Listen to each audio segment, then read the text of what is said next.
ꯌꯦꯡꯕꯤꯔꯤꯕ ꯇꯥꯕꯤꯔꯤꯕ ꯄꯨꯝꯅꯃꯛꯄꯨ ꯑꯍꯥꯟꯕꯃꯛꯇꯗ library of ꯃꯅꯤꯄꯨꯔꯅ ꯈꯨꯔꯨꯝꯖꯔꯤ ꯂꯦꯡꯁꯤꯟꯕꯤꯗꯨꯅ ꯂꯩꯔꯦ ꯑꯩꯈꯣꯏꯒꯤ ꯌꯥꯝꯅ ꯅꯨꯡꯁꯤꯖꯔꯕꯤ ꯑꯩꯒꯤ ꯌꯥꯝꯅ ꯅꯨꯡꯁꯤꯖꯔꯕꯤ ꯏꯃꯥ ꯃꯌꯥꯝꯅ ꯑꯣꯖꯥ ꯁꯔꯣꯖ ꯅꯂꯤꯅꯤ ꯈꯣꯝꯗ꯭ꯔꯥꯝ ꯍꯥꯏꯅ ꯃꯤꯡꯒꯧꯕꯤꯕ ꯏꯃꯥꯕꯨꯁꯨ ꯑꯍꯥꯟꯕꯃꯛꯇꯗ ꯈꯨꯔꯨꯝꯖꯔꯤ ꯑꯩꯍꯥꯛꯅꯁꯨ ꯉꯁꯤꯒꯤ ꯇꯤꯟꯕꯤꯔꯤꯕ ꯈ꯭ꯋꯥꯏꯈꯤꯕꯤ ꯈꯨꯗꯤꯡꯃꯛꯄꯨ ꯑꯍꯜ ꯂꯃꯟ ꯂꯥꯏꯒꯨꯔꯨꯁꯤꯡ ꯏꯆꯥꯁꯤꯡ ꯏꯅꯥꯎꯁꯤꯡ ꯏꯄ꯭ꯋꯥꯁꯤꯡ ꯏꯁꯨꯁꯤꯡ ꯄꯨꯝꯅꯃꯛ ꯌꯦꯡꯕꯤꯔꯤꯕ ꯇꯥꯕꯤꯔꯤꯕ ꯈꯨꯗꯤꯡꯃꯛꯄꯨ ꯈꯨꯕꯥꯝ ꯇꯔꯥ ꯂꯣꯟꯅꯔꯒ ꯀꯣꯛ ꯅꯣꯟꯖꯔꯤ ꯈꯨꯔꯨꯝꯖꯔꯤ ꯚꯛꯇꯤ ꯀꯠꯆꯔꯤ ꯑꯗꯒꯤ ꯌꯦꯡꯕꯤꯔꯤꯕ ꯄꯨꯝꯅꯃꯛꯅ ꯑꯗꯣꯝ ꯀꯗꯥꯏꯗꯒꯤ ꯌꯦꯡꯕꯤꯔꯤꯕꯅꯣ ꯍꯥꯏꯕꯗꯨ ꯀꯃꯦꯟꯇ ꯑꯃꯨꯛꯇꯪ ꯁꯦꯌꯔ ꯇꯧꯕꯤꯔꯛꯎ ꯑꯗꯨꯒ ꯁꯦꯀꯦꯟ ꯑꯃꯇꯪ ꯂꯧꯕꯤꯔꯒ ꯑꯩꯈꯣꯏꯒꯤ ꯉꯁꯤꯒꯤ ꯂꯥꯏꯚ ꯁꯣꯁꯤ ꯁꯦꯌꯔ ꯇꯧꯕꯤꯌꯨ ꯑꯩꯈꯣꯏꯅ ꯉꯁꯤ ꯐꯤꯆꯔ ꯇꯧꯖꯒꯗꯧꯔꯤꯕ ꯃꯅꯤꯄꯨꯔꯤ ꯂꯤꯇꯔꯦꯆꯔꯗꯒꯤ ꯂꯧꯈꯠꯆꯕ ꯌꯥꯝꯅ ꯃꯃꯜ ꯂꯩꯔꯕ ꯑꯣꯊꯔ ꯑꯣꯐ ꯃꯅꯤꯄꯨꯔꯅ ꯏꯕꯤꯕ ꯂꯥꯏꯔꯤꯛ ꯃꯌꯥꯝꯁꯦ ꯑꯩꯈꯣꯏ ꯈꯪꯃꯤꯟꯅꯁꯤ ꯑꯩꯈꯣꯏꯒꯤ ꯃꯅꯤꯄꯨꯔꯤ ꯂꯤꯇꯔꯦꯆꯔꯁꯤ ꯕꯦꯡꯒꯣꯂꯤ ꯁ꯭ꯀ꯭ꯔꯤꯞ ꯏꯕꯗ ꯄꯥꯕ ꯊꯣꯛꯇꯕ ꯑꯗꯒꯤ ꯃꯩꯇꯩ ꯃꯌꯦꯛꯇ ꯑꯣꯟꯈ꯭ꯔꯕ ꯃꯇꯨꯡꯗ ꯄꯥꯕ ꯊꯣꯛꯇꯕ ꯁꯤꯒꯨꯝꯕꯒꯤ ꯒꯦꯞꯁꯤ ꯂꯩꯔꯛꯄꯗ ꯑꯩꯈꯣꯏꯅ ꯂꯥꯏꯕ꯭ꯔꯦꯔꯤ ꯑꯣꯐ ꯃꯅꯤꯄꯨꯔꯅ ꯑꯣꯗꯤꯑꯣ ꯕꯨꯛ ꯑꯣꯏꯅ ꯂꯩꯍꯧꯅꯕ ꯍꯥꯏꯗꯅ ꯏꯃꯥꯅ ꯃꯁꯤ ꯌꯥꯝꯅ ꯃꯇꯝ ꯆꯪꯅ ꯕꯨꯛ ꯈꯟꯀꯠꯄꯤꯔꯛꯑꯀꯥꯟꯗ ꯑꯩꯈꯣꯏꯒꯤ ꯇꯧꯕꯤꯕꯁꯤ ꯑꯩꯈꯣꯏ ꯃꯌꯥꯝ ꯁꯦꯌꯔ ꯇꯧꯃꯤꯟꯅꯁꯤ ꯑꯅꯧ ꯑꯅꯧꯕ ꯍꯧꯖꯤꯛ ꯂꯤꯁꯅꯔ ꯃꯌꯥꯝ ꯂꯥꯛꯄꯁꯤ ꯑꯗꯣꯝꯅ ꯁꯦꯌꯔ ꯇꯧꯕꯤꯕꯅꯅꯤ ꯃꯣꯏ ꯃꯌꯥꯝꯅ ꯌꯥꯝꯅ ꯅꯨꯡꯁꯤꯕ ꯀꯃꯦꯟꯠ ꯂꯥꯛꯏ ꯍꯧꯖꯤꯛ ꯉꯔꯥꯡꯗ ꯊꯦꯡꯅꯕꯅꯤ ꯍꯥꯏꯅ ꯑꯩꯈꯣꯏꯅ ꯊꯕꯛꯁꯤ ꯀꯨꯏꯅ ꯇꯧꯖꯔꯒꯁꯨ ꯑꯗꯨꯅ ꯏꯃꯥꯅ ꯌꯥꯝꯅ ꯅꯨꯡꯁꯤꯅ ꯑꯩꯈꯣꯏꯒꯤ ꯇꯧꯕꯤꯔꯤꯕꯁꯤ ꯑꯩꯈꯣꯏꯗ ꯃꯅꯤꯄꯨꯔꯤ ꯂꯤꯇꯔꯦꯆꯔꯒꯤ ꯔꯥꯏꯇꯔꯁꯤꯡꯅ ꯏꯕꯤꯔꯝꯕꯁꯤ ꯈꯪꯅꯅꯕ ꯍꯥꯏꯅ ꯁꯤꯟꯕꯁꯤ ꯃꯇꯦꯡ ꯄꯥꯡꯕꯤꯌꯨ ꯍꯥꯏꯅ ꯑꯩ ꯅꯤꯖꯔꯤ ꯑꯩꯁꯨ ꯑꯃꯨꯛꯇꯪ ꯇꯦꯛꯅꯤꯀꯦꯜꯂꯤ ꯌꯦꯡꯉꯀꯥꯟꯗ ꯑꯃꯨꯛꯇꯪ ꯁꯦꯌꯔ ꯇꯧꯖꯒꯦ ꯑꯩꯅ ꯁꯦꯌꯔ ꯇꯧꯔꯤꯉꯩꯁꯤꯗ ꯏꯃꯥ ꯀꯃꯥꯏꯅ ꯇꯧꯕꯤꯔꯤ ꯍꯥꯏꯕꯗꯣ ꯑꯩꯈꯣꯏ ꯃꯌꯥꯝꯗ ꯑꯃꯨꯛꯇꯪ ꯄꯥꯎꯗꯝꯕꯤꯌꯨ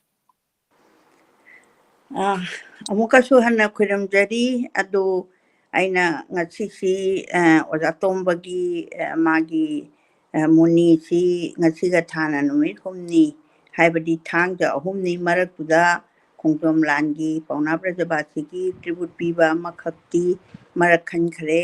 ꯑꯗꯨꯕꯨ ꯑꯍꯨꯝꯁꯨꯕꯁꯤ ꯑꯣꯏꯅ ꯉꯁꯤ ꯆꯦꯞꯇꯔ ꯑꯅꯤꯒꯨꯝꯕꯁꯤ ꯑꯩꯍꯥꯛ ꯌꯥꯝ ꯐꯖꯕ ꯉꯥꯛꯇ ꯂꯧꯈꯠꯆꯔꯦ ꯑꯗꯨꯒ ꯂꯣꯏꯅꯃꯛ ꯃꯊꯪꯁꯤꯅ ꯃꯊꯪ ꯃꯅꯥꯎ ꯄꯥꯕꯁꯦ ꯑꯩꯅ ꯉꯝꯖꯗ꯭ꯔꯕ ꯍꯥꯏꯕ ꯇꯥꯔꯦ ꯃꯁꯤꯅ ꯑꯃꯨꯛ ꯑꯍꯥꯟꯕꯗ ꯑꯣꯖꯥꯒꯤ ꯑꯗꯨꯒꯨꯝꯂꯕ ꯃꯃꯜ ꯌꯥꯝꯂꯕ ꯂꯥꯏꯔꯤꯛ ꯃꯌꯥꯝ ꯑꯃꯁꯨ ꯂꯩꯔꯤ ꯑꯗꯨꯕꯨ ꯑꯩꯈꯣꯏꯒꯤ ꯂꯥꯏꯕ꯭ꯔꯦꯔꯤꯁꯤꯗ ꯊꯝꯅꯕꯒꯤꯗꯃꯛꯇ ꯑꯇꯣꯞꯄ ꯅꯨꯃꯤꯠꯁꯤꯡꯁꯤꯗ ꯃꯇꯥꯡ ꯆꯥꯕ ꯌꯦꯡꯉꯀꯥꯟꯗ ꯑꯩꯅ ꯑꯗꯨꯝ ꯄꯥꯖꯕꯅꯤ ꯑꯗꯨꯒ ꯉꯁꯤꯒꯤꯗꯃꯛꯇꯗꯤ ꯋꯤꯛꯂꯤ ꯆꯠꯊꯖꯕꯁꯤ ꯉꯁꯤ ꯄꯥꯕꯁꯤꯅ ꯑꯃꯨꯛ ꯂꯣꯏꯁꯤꯜꯂꯒ ꯄꯥꯔꯔꯣꯏ ꯍꯥꯏꯕꯗꯤ ꯅꯠꯇꯦ ꯑꯗꯨꯒ ꯑꯇꯣꯞꯄ ꯂꯥꯏꯔꯤꯛꯁꯤꯡ ꯑꯃꯃꯨꯛ ꯗꯤꯐꯔꯦꯟ ꯑꯩꯈꯣꯏꯒꯤ ꯚꯦꯔꯥꯏꯇꯤꯁꯤꯡꯁꯤ ꯑꯩ ꯍꯧꯖꯤꯛ ꯐꯪꯉꯦ ꯂꯥꯏꯔꯤꯛ ꯌꯥꯝ ꯐꯪꯉꯦ ꯑꯩ ꯏꯁꯥꯃꯛꯀꯤ ꯑꯦꯁꯥꯏꯟꯃꯦꯟꯁꯨ ꯑꯗꯒꯤ ꯑꯣꯜ ꯏꯟꯗꯤꯌꯥ ꯔꯦꯗꯤꯑꯣꯗ ꯇꯧꯔꯝꯕ ꯀꯩꯗꯧꯕ ꯃꯌꯥꯝ ꯑꯃ ꯑꯩꯅ ꯂꯥꯏꯕ꯭ꯔꯦꯔꯤꯁꯤꯗ ꯊꯝꯖꯅꯤꯡꯕ ꯃꯤꯌꯥꯝꯗꯁꯨ ꯌꯥꯝ ꯀꯥꯟꯅꯕ ꯁꯃꯥꯖꯀꯤ ꯉꯥꯛꯇꯅꯤ ꯑꯗꯨꯒꯨꯝꯕꯁꯤꯡꯗꯨꯁꯨ ꯈꯔ ꯌꯦꯡꯖꯒꯦ ꯍꯥꯏꯅ ꯈꯟꯖꯕꯒ ꯂꯣꯏꯅꯅ ꯑꯣꯖꯥꯒꯤꯁꯤ ꯌꯥꯝꯅ ꯑꯩꯈꯣꯏꯒꯤ ꯃꯨꯅꯤꯁꯤꯗ ꯅꯤꯡꯁꯤꯡ ꯋꯥꯔꯤ ꯍꯥꯏꯔꯒ ꯃꯥꯒꯤ ꯔꯤꯌꯦꯜ ꯂꯥꯏꯐꯇꯣ ꯑꯗꯩꯗꯨꯗ ꯊꯣꯛꯈꯤꯕ ꯑꯩꯈꯣꯏ ꯈꯨꯗꯤꯡꯃꯛꯇ ꯊꯣꯛꯄ ꯉꯥꯛꯇꯅꯤ ꯑꯣꯖꯥꯅ ꯐꯖꯅ ꯃꯥꯅ ꯂꯦꯡꯁꯜꯂꯀꯥꯟꯗ ꯁꯣꯁꯥꯏꯇꯤꯁꯤꯗ ꯃꯥꯒꯤ ꯀꯩꯅꯣ ꯑꯩꯈꯣꯏꯒꯤ ꯅꯤꯡꯁꯤꯡ ꯋꯥꯔꯤꯁꯤ ꯃꯥꯅ ꯅꯤꯡꯁꯤꯡꯉꯛꯑꯀꯥꯟꯗ ꯃꯍꯥꯛꯀꯤ ꯃꯇꯝꯗ ꯀꯔꯝꯍꯥꯏꯅ ꯆꯠꯅ ꯂꯣꯟꯆꯠ ꯑꯩꯈꯣꯏꯒꯤ ꯃꯥꯒꯤ ꯔꯣꯃꯥꯟꯇꯤꯛꯇꯨꯗ ꯅꯠꯇꯅ ꯑꯩꯈꯣꯏꯅ ꯌꯥꯝꯅ ꯇꯝꯖꯅꯤꯡꯉꯥꯏ ꯑꯣꯏꯕ ꯅꯠꯇ꯭ꯔꯒꯅ ꯑꯩꯈꯣꯏꯅ ꯈꯪꯖꯅꯤꯡꯉꯥꯏ ꯈꯪꯖꯤꯟꯕꯗ ꯀꯥꯟꯅꯕ ꯋꯥꯐꯝ ꯃꯌꯥꯝ ꯑꯃ ꯌꯥꯎꯔꯤ ꯑꯗꯨꯅ ꯉꯁꯤꯁꯤ ꯃꯈꯥꯁꯤ ꯆꯦꯞꯇꯔ ꯃꯊꯪ ꯃꯅꯥꯎ ꯅꯥꯏꯅ ꯑꯩ ꯆꯠꯊꯖꯗ꯭ꯔꯦ ꯀꯔꯤꯒꯤꯅꯣꯅ ꯍꯥꯏꯕꯗ ꯆꯦꯞꯇꯔꯁꯤꯗ ꯈꯤꯇꯪ ꯏꯝꯄꯣꯔꯇꯦꯟ ꯑꯣꯏꯕꯁꯤ ꯈꯪꯒꯠꯂꯦ ꯏꯝꯄꯣꯔꯇꯦꯟ ꯑꯣꯏꯗꯦ ꯍꯥꯏꯕꯗꯤ ꯅꯠꯇꯦ ꯄꯥꯈꯪ ꯂꯩꯁꯥꯕꯤꯒꯤ ꯌꯥꯝ ꯔꯣꯃꯥꯟꯇꯤꯛ ꯑꯣꯏꯕ ꯃꯥꯅ ꯃꯨꯅꯤꯁꯤꯒ ꯃꯥꯒ ꯀ꯭ꯂꯥꯁ ꯇꯝꯃꯤꯟꯅꯔꯛꯄ ꯑꯗꯨꯒ ꯑꯇꯣꯞꯄ ꯅꯨꯄꯤ ꯁꯝꯁꯥꯡꯕꯤ ꯑꯃꯁꯨ ꯃꯥꯒ ꯈꯪꯅꯖꯔꯛꯄ ꯑꯗꯨ ꯃꯤꯑꯣꯏꯕꯒꯤ ꯃꯥꯒꯤ ꯄꯨꯛꯅꯤꯡꯒꯤ ꯏꯊꯤꯜꯁꯤꯡꯗꯣ ꯑꯗꯨ ꯇꯥꯛꯄꯅꯤ ꯑꯗꯨꯅ ꯂꯥꯟꯐꯝ ꯑꯍꯨꯝꯁꯤꯗ 1962 1864 ꯑꯣꯖꯥꯅ ꯊꯥꯕꯤꯔꯝꯃꯒ ꯃꯥꯒꯤ ꯀꯩꯅꯣꯁꯤ ꯆꯦꯞꯇꯔꯁꯤ ꯂꯩꯕꯤꯔꯝꯃꯤ ꯑꯩꯅ ꯂꯣꯏꯅ ꯄꯥꯖꯔꯦ ꯑꯍꯥꯟꯕꯃꯛꯇꯗ ꯑꯩꯅ ꯃꯁꯤ ꯌꯥꯝ ꯀꯥꯟꯅꯕ ꯃꯤꯑꯣꯏꯕꯒꯤ ꯍ꯭ꯌꯨꯃꯦꯅꯤꯇꯤ ꯀꯩꯅꯣꯁꯤꯗ ꯑꯩꯈꯣꯏꯒꯤ ꯂꯥꯏꯔꯤꯛ ꯇꯝꯃꯛꯄꯁꯤꯗ ꯔꯣꯃꯥꯟꯇꯤꯛ ꯑꯣꯏꯔꯨꯕꯁꯤꯒ ꯌꯥꯝꯅ ꯗꯤꯁꯇꯔꯕꯤꯡ ꯑꯣꯏꯕ aduga mana amukshu pungningi lan si songnaba matamda aidi larik hitaba yade haiba magi will power do maduni aina masigi parasida yamna samajda akogi hogalagliba angangsingda phaurakba miyoiba khudingmakta phaurakba itil ngaktani itil se kamaina thaidoaga mana larik haiba ma oikibano haibado Lanpham ahum se ai hudik makha chathana pa ba hojarak aina ijariba khara se kalpana nate ojana ibiramini fiction chu nate jamlaba igi punchi gi ningshing wari ni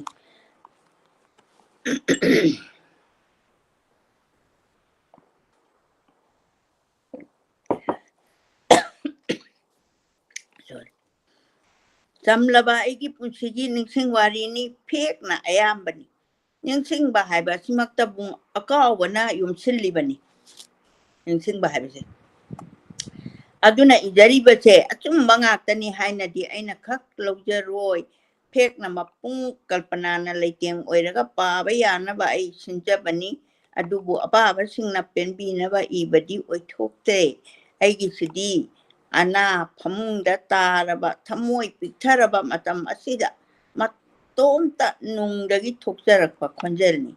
aina sije hospital da leiringaida iba hobani 1962 da aduga ningshingba ngamba makai ithoklaga aigi muni bu irachabani lakanunda muni simadi ojana magi kauba ngamdaba nupi macha amani aina tarang hangachage miyam famda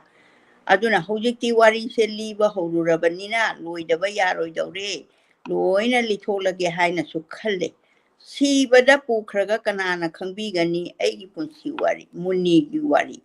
magi maming mutpanaidana thamningle madi aigi laimbini aigi thaunani aigi sairengi horakphamni aigi ithil pumba mana pikibagum tawkibani aduna mabu kamdauna ironungda lotuna thamduragani ai ithoklage lebi aduna ngasi liri lanpham ahumgi wari lanpham ahum khaiduki aiba ojana ahan balan class 8 loiramdai class 8 che piba idi adolescent age teenager ka lakpagi matamduni Bharat China na lan chu ingthakraba matam school board amuk tawrani haiduna langkhatnarakle school board hek tawi secretary khanba general secretary music aduada mayam se koi huji phawba chatsaduna laibasini aduna class 10 gi chhatra dile pa ya hande adi kai class 10 se aruba paikha thadoine aduna class 9 amasung class 8 ki Lanpham oidore aikoi gi maru karam yai mana general secretary le patare mana egi ming silam le hai finance secretary gi mayam na chu lepu hajille ai le padatare class 9 gi ning thaujam sana jaw bana general lorembam tum bana finance le patare hai lorembam chu da sinate ming mana bani tomba ni gi Lanpham on kre tomba ni si candidate loing oin tong thore angak pada khomna re ekoi gi chu karam marup yai ma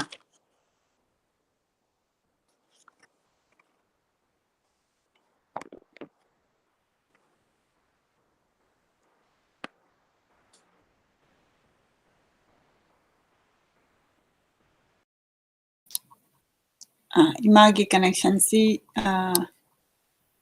amtang ngai minasi juzik imana papiriba like asi muni hairiba memoir haiba tare ningshing wari aduni mingoina panjarabada aiba oja Salam Tomba na ibiba direct ni makhatana chathabi angak pada khomna re ekoi gi chu karam marup yai mana luchingduna nupi humna khomba hore bot khomna rimni yang kan tharba koi su mairong ya la imni sumbagi matang se mayum chatuna khomba di matamdu da kaya chatna de paisa yamna tingna pija bichak tawba chu chatna de sumna tagi mithai amamam yenba mi phaba phatawa yengba asengba bot ni haiba tai muni yauna khongki muni se ojaga class amata tamina bi adugumba thatri mani aina di mangonda bot komba yaupiu hai mangam jathide Jinpen Pabi Imanabi Kaya Yauri Makuina Lucinguna Nupi Makaina class Sangduna Mitai Yelli Mitai Labagi Crash Ayamba Yaima Marup Naputoki Aimunda Kaya Wahanki de Tabundagi Kariba Satra Mayamna Eka Dabaya de Haiduna Magi class the Kombasu Hokre Matamdugi Boki Mongdun Alamdrabadi Aina Kaba Yabani that's Kadika Hudraba Matamdugi Bot Mongi candidate Masinga Tanana Tin Mamam the Kinbani Tin Mamai Magi Maming Tabani class ki se Toribo Dadnak secretary Sip Machinga Tanana Makugi Sil Laga Namlaba Kuye Piraga Chejet Amam Pirakpani Madutin Aduda Mana Pamba candidate Kitinda General da finance kina finance matang Tada Narambani Tada Pamdoda Amadi Adumak Sangi Loidriba Povertin Amadagi of Tolagatin Amada Tadaramba Yadanaba Tin Punamak Mamai Kumbadinate Yamna Bot Tabatin di Patok Tuna Lebak Taba Yauribani Tarabated Adudi Sanglibo or da Adugi Kusi Datare Anakwatina Madako Hapton Bibazani Satra Yambanina Botu Numit Tangla Power Tada Baluikide a quiz school is Hatra Karading I Bangam Draduna Hanna Krabani I get in Tando Horabani Haiba Yoramle Kado Sibu Haina Kado Sibu Haina Makoina Maduda Ibai Apawa Dusu Yauribani Sakiba Madugi Masing Tinabada mi Manga Hilaga Kakre or Daka Hodraba I Asakai Bamamlava Itom Tahalaki Mamla Ani Chubalan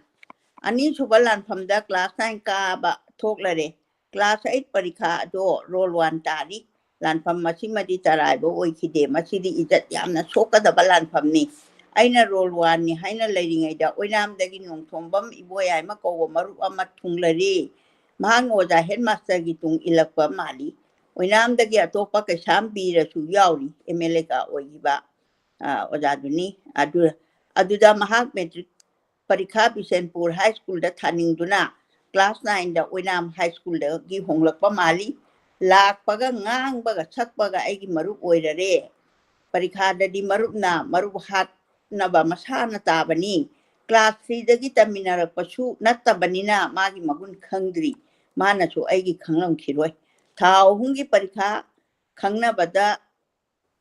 Tare Adi Tau Parika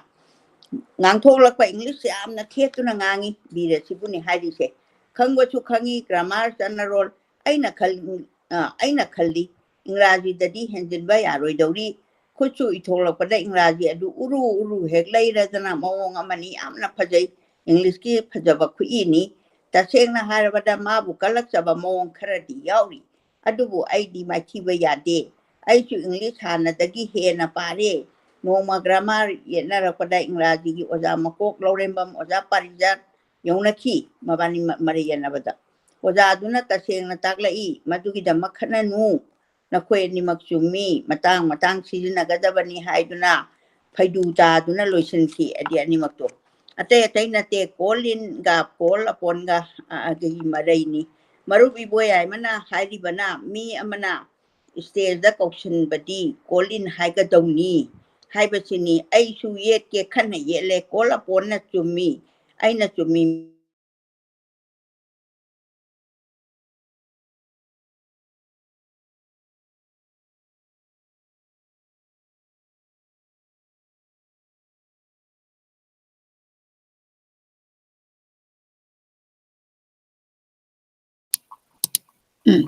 connection si amok ngai minasi ako'y ma'am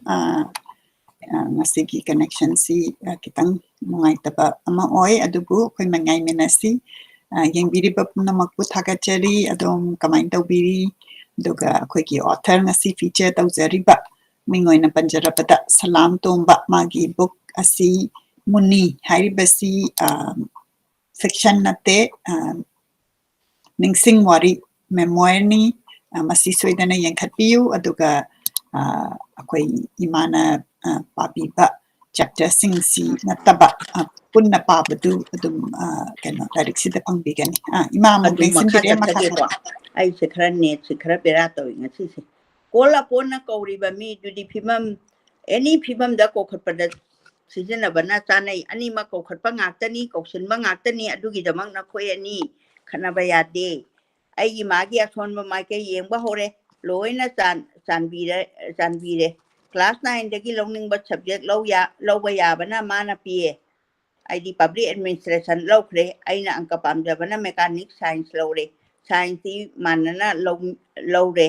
aduga aigi upai ma di phangjare aina lokhat ki laikhat ki ba ya ba tanja ma di leire tha hongi parikha muk lagle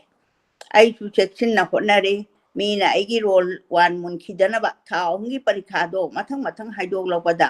adu dai di kumai oikhre subject khuding iba ekoi ni kri inana sum laklam badagi ingraji subject haidok padadi mana ingondagi number manga henduna leikre haidok da ba wali ba mana loba piega aigi mechanics ka subject ta mangai salakle ai mi hun chong ba hore mathangi numita magi pie subject na hana haidokre mahakna chama da humudra phanglami aduga mana ingondagi humudra manga chapchana henduna leikre aina mechanics subject tu kanbiram dravadi ai role 1 gi mapu oiba ngamlam loi last period ta thopa mechanics khorang na ngai duna leiki mechanics logo oja birodo nomho laki parikha che du sega da yebla duna sanglakle table da dam launa thadare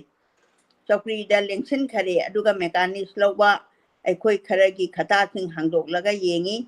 aigina mathak thangna purakpa mali ta paikhaki tomba sen nangi IT phanglabani ai swai lauki ai hingle marup iboya madagi number manga hele number manga na roll 1 kan bangam hore bota chu manga da pu hore ani chu balan phamda manga na kan bire ngasi chu ai gi lucky number manga oidi adi ojana mana magi position du dagi hanta jana baina mana honna badu ekoi khuding mangna thaurakli ban haron singna ekoi na ojagi magi will power aduga mana haigilakpa phattaba wakhan punamakto adu namtharaga larikta ilakpa dugini aina uchaningi se ahum subalan phamasiba di misingilan pham natlamdre pokilan pham oirame ibaya du phawba thana wahangda hingnana ba khumuba isa yaudana nupi mayam sangduna koibiramle aidi nupi mayamgi kano attitude pau jata tare samsang bido ima marak amtang thachage imagi camera to onna taina nam chat kara aidi kamai tawba sute amu muthakke ko muthala gam changbiro akoi meyam mongai minasi akoi mana camera semingai da Ningbiri, Nesi, Nirmala Rajkumari, Shashikanta Hidang Mayum, Chumbi, Nong Tomba, Miam Nongai, Akoi Miam Punna Taminasi, Asuk Nongai Kraba, Wari, Ningshing Wari, Ibirakpa, Salam Tomba, Mingoina Panjarabada, author of Manipur, Imana Huzik, Pabiri Basina, Lanpham ahum 1962 da madugi da thokiba adugumba memory da iba warini ima mugling sinbire e pukhajarake ima muksina jarage amuk makhatabi ima phone du da paibiru rano kitang thenga de admain hek tawbani adam main tawbira kuji yaraba natro asumna vote ta chu manga po hoduna ani chu balan phamda manga na kanbire ngasi chu ai lucky number manga oiri ahum chu balan phamma se misingi lan phamna lamdre ko kilan pham oirame ojam che masai yaudana nupi mayam changduna koibiramle pauja tare samthang wido mi tare na koi leirame pattana nungsina ba ma chu yaramle ai ubada hero du karim na khalakle ai bihu changbada tare phibam na yadabana rathi tare kalamba tawduna langtheng na bada tare sina naha oiri ngai inkhalakpagi kanoni wari ni masida hujiki chapter si lanpham ahumgi chapter si loisanjare manung mathangi pajagadori sina Chakraview manungda ai Mahabharata Chakraview do aduda 1963 da pabiriba mi puna ma hangbigadaba wahang amal leire wahang adumak ni aina ngasi phawai tom ta hangjariba ibai adu phawbagi thana wahangdo aina karigi munigi maming haihawdabano samsangbi gi mamingna karigi pallubano aina utlai palai kumbadi natchade hingnaba kumbasu natchade numituda ai munigi mamingsi yamna pamujaki mana lona thamjaba adugumba kenoni nupi macha amani ai lotuna thamningki adu aigi achoba ranba oikhre aduna oibatai ngasi phawba maicha puriba aina nungsi Lanphamda maithibada oiriba amaromda ibai adu phawbagi wadu ngaihaki pangangangnaba oina khalli adugi phagi dagi kaino tawre haiduni izatki wafam oirakle tabulgi pakhang macha khudingna aigi samsangbi koire haibasi lamaigumna sandokre mayam pangangangnabado aiya ai abhimanyu ole changba khakki mantra hanglaga khanglaga bihu adu changba tare tholakpagi di thoklaba ama lakani haina khankhre changlurabadi angakpa Lanpham oramle maikai pumba lamba maktangairamle rathi tare na tenjai thattuna mayai da lai thogileba ai bu hatta da bagi sem charamle adi magi keno se khangnaba si yamna leiba angangi keno ni dunia duni tare tugi manungda magun leirama masak phajarba changal leiba kayam su yauramli aidi masagi magi hero tare to adubu itomta changba Lanpham nina ai su mitek miro yengle khangle samsang wina sak phajaba mi horamdre changal leibasu kalaklamdre mana khojajaba hero adutangi pungning lupna laining ama oina leiramle ai madumadi kalaki ai tokpa yare mina halabanina ai surrender tawramlaga laning hanba yarabani adubu samsang bigi napal tawge matagum aibu mafam kharada tanghat hatpa thodo aduda ai bu khulai paikhat hanki aibu mana phajana thadokpiramlaba ai adum maike yengna thokchakhragadabani adubu mahak aigi mai machet amata yengbikhide sakinapal manki tawabudi mahaksu tabul khungangda khutthekpada ahumgi manung chali masak matau phajabada ahumgi manung chaleba aidi maithiraga di tokningde atabi ama khanglaga toki khanna ai magi mana phida thabidrabasu leptunasu oirabasu manak naknaba honare upay ama phangle magi mokwa apikpadu lairik tawramli aina changkhibada aina hek takpirami maduda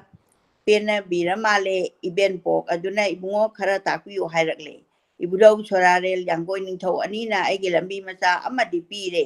aidi nukti changba yabagi tanja phangle hero aduga aiga muktadi phamina khide samsang bigi mayumda adubu makoina haina sinkhiba mali aina hankhraga makoi lakpa nongmadi ai changkhibada chandyabu samsang bidu laichadana uki du haibadi samsang bidu laichadana uki aigi hongnabi tumin changlaga mopadu lairik takli samsang bina mamai nongpo olaga podon mangalga lang kanna sarami lang ai dinga phana balangdo aduni ado hana phawa yang latte ai chu yang sinade mopadu lairik adum tambiri iben pongna mai tikli ai khangi samsang bidu aibu hainadaba mali numito aduna ai chu thuna thoklakle khanbadu chumle konthongda hero duga mamanaba amaga makoi changkiba thengnare amambada ai makoigi aronba thauran khangningle amuksu mana atamnana lakchakibaduda khanba wakhan ngatani amuk aisu hanjile aduga thangoi machi amada tumna leptuna leirure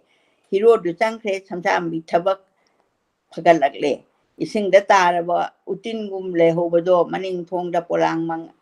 mangra polangda mangra changphalakle gro ai bhap tare mangra chana bagi asoba thorang ama leire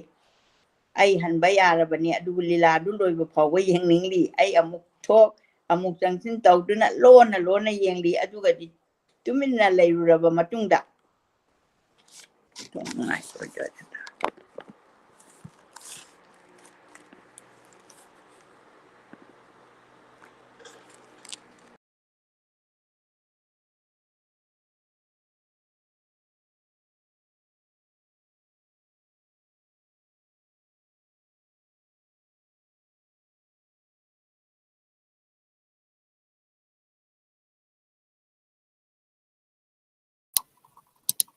ꯑꯩꯈꯣꯏꯒꯤ ꯉꯁꯤ paikhatjariba lairik asi Muni hairiba ningsing wari sini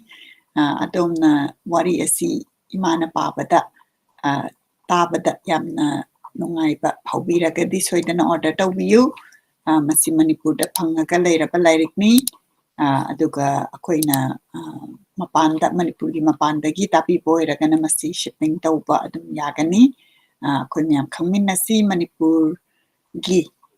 lairik mayam si kari kari dai haibaduki preview duni akoi gi mana papiraga tawbiribasi ima mugdang simbire ima da sinazarake aduga di tumina lairaba matungda mangrangan badu muladuna tamina rabada phagi tongna ribara khangde samsang bidu nokpa khangba ngamdraduna maning thomda tenthoraglaga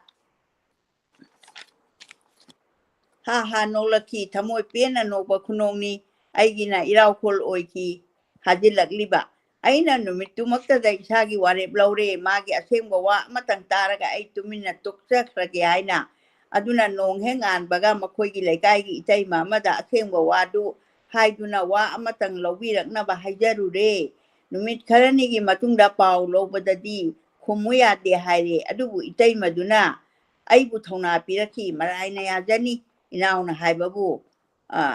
mabokna di inaubu yai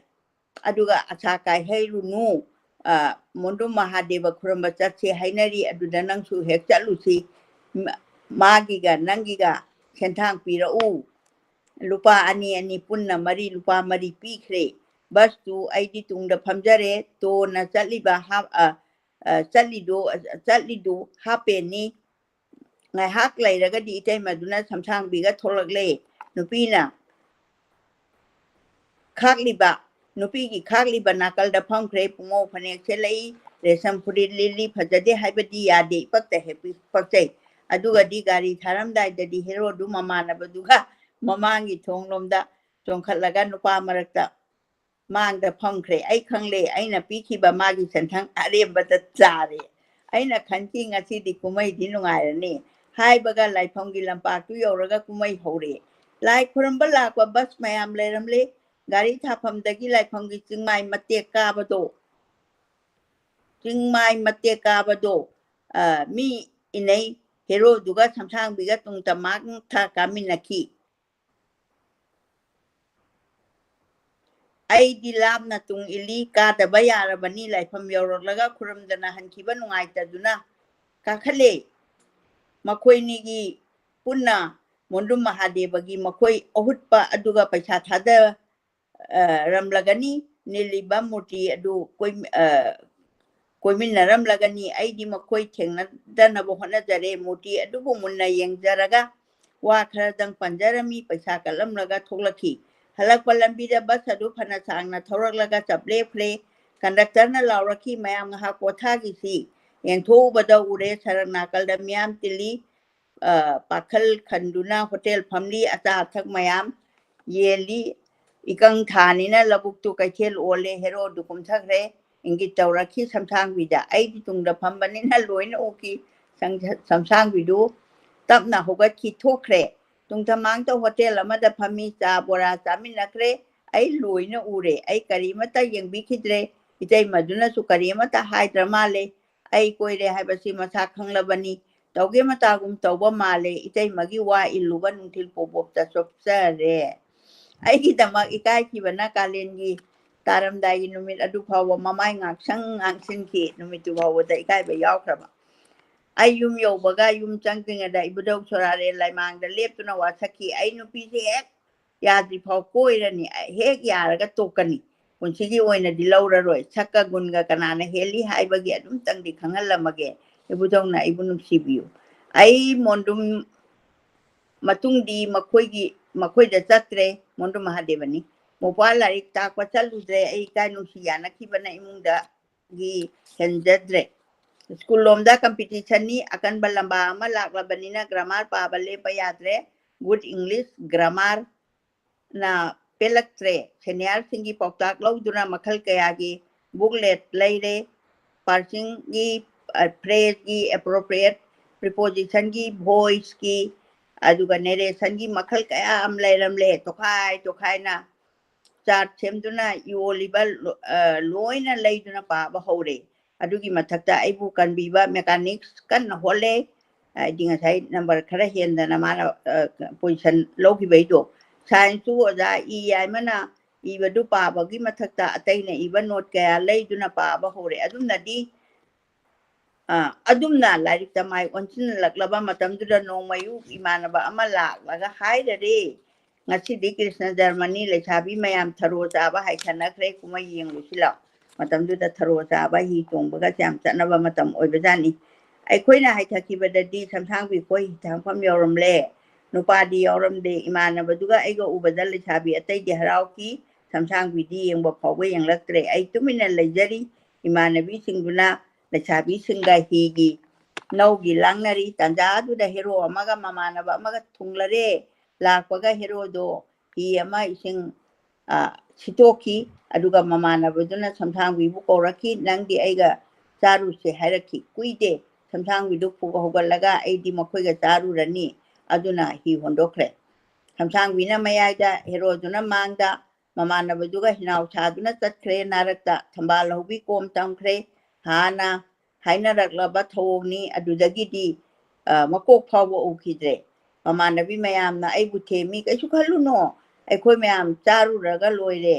ꯑꯗꯨꯕꯨ ꯑꯩꯗꯤ ꯍꯤ ꯍꯣꯟꯕꯁꯨ ꯍꯩꯇꯦ ꯍꯥꯏꯔꯝꯂꯒ ꯀꯥꯔꯛꯂꯦ ꯏꯃꯥꯟꯅꯕꯗꯨꯁꯨ ꯂꯩꯍꯧꯔꯦ ꯅꯨꯃꯤꯠꯇꯨꯗ ꯑꯩꯅ ꯈꯟꯈꯤꯕ ꯋꯥꯈꯜꯗꯣ ꯑꯩ ꯏꯊꯣꯛꯄ ꯉꯝꯂꯔꯣꯏ ꯑꯌꯧꯕꯤꯅꯦ ꯃꯤ ꯍꯥꯠꯄ ꯉꯝꯗꯧꯕ ꯋꯥꯈꯜꯅꯤ ꯃꯤꯉꯣꯟꯗ ꯁꯥꯎꯔꯨꯕꯒꯤ ꯃꯍꯨꯠꯇ ꯏꯇꯣꯝꯇ ꯅꯤꯟꯗꯥ ꯇꯧꯔꯛꯈꯤ ꯁꯛ ꯊꯤꯅ ꯄꯣꯛꯀꯗꯕꯩ ꯁꯔꯨꯛꯇꯤ ꯄꯣꯛꯂꯝꯗꯕꯅ ꯍꯦꯟꯅ ꯐꯩ ꯈꯜꯂꯛꯂꯦ ꯑꯗꯨꯕꯨ ꯑꯩꯒꯤ ꯅꯨꯡꯗ ꯐꯨꯝꯂꯤꯕ ꯃꯤꯅ ꯂꯥꯛꯆꯕ ꯌꯥꯗꯕ ꯍꯥꯏꯕ ꯃꯪꯗꯨꯅ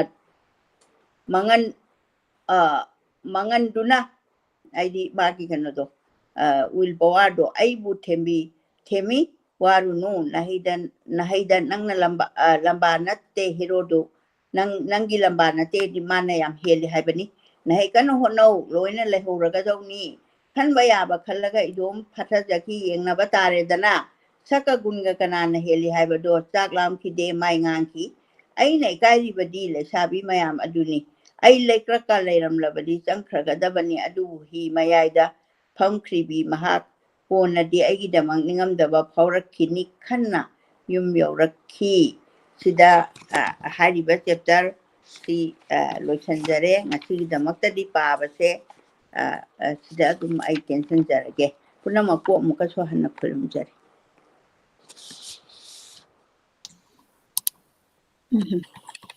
ꯑꯍꯥꯟꯕꯃꯛꯇꯗ ꯑꯩꯈꯣꯏꯒꯤ ꯉꯁꯤ ꯏꯃꯥꯅ ꯂꯧꯈꯠꯆꯔꯒ ꯑꯩꯈꯣꯏꯅ ꯐꯤꯆꯔ ꯇꯧꯖꯕ author ꯃꯤꯡ ꯑꯣꯏꯅ ꯄꯟꯖꯔꯕꯗ ꯁꯂꯥꯝ ꯇꯣꯝꯕ ꯃꯥꯅ ꯏꯕꯤꯔꯛꯇꯅ ꯑꯩꯈꯣꯏ ꯃꯌꯥꯝꯗ ꯂꯥꯏꯕ꯭ꯔꯦꯔꯤ ꯑꯣꯐ ꯃꯅꯤꯄꯨꯔꯗ ꯈꯨꯗꯣꯜ ꯇꯧꯕꯤꯔꯛꯑꯒ ꯁꯦꯌꯔ ꯇꯧꯕ ꯉꯝꯖꯕꯅꯤ ꯑꯩꯈꯣꯏꯒꯤ author ꯑꯁꯤꯒꯤ ꯄꯤꯛꯆꯔꯁꯤ ꯑꯩ ꯖꯨꯝ ꯑꯥꯎꯠ ꯇꯧꯖꯔꯛꯀꯦ ꯑꯩꯈꯣꯏ ꯃꯌꯥꯝ ꯊꯥꯒꯠꯃꯤꯟꯅꯁꯤ author of Manipur Salam Tomba love and light ꯊꯥꯕꯤꯔꯛꯑꯣ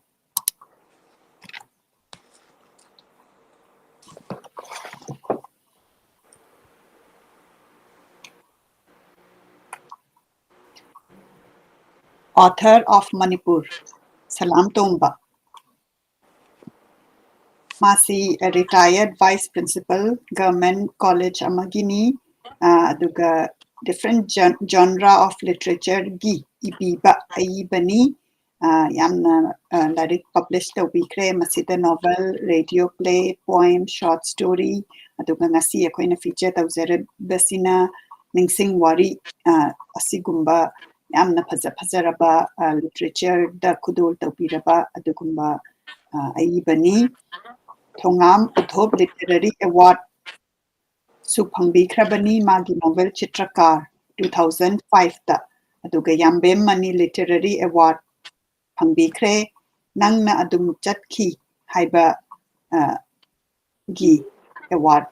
madu 2011 da madu phangbikibani Manipuri Sahitya Parishad Meghalaya Shillongna honor tobi ki Kavya Bhushan title PBK 2010 da associated with many literary organizations, he has now become a good translator su oibiba adugumba author ni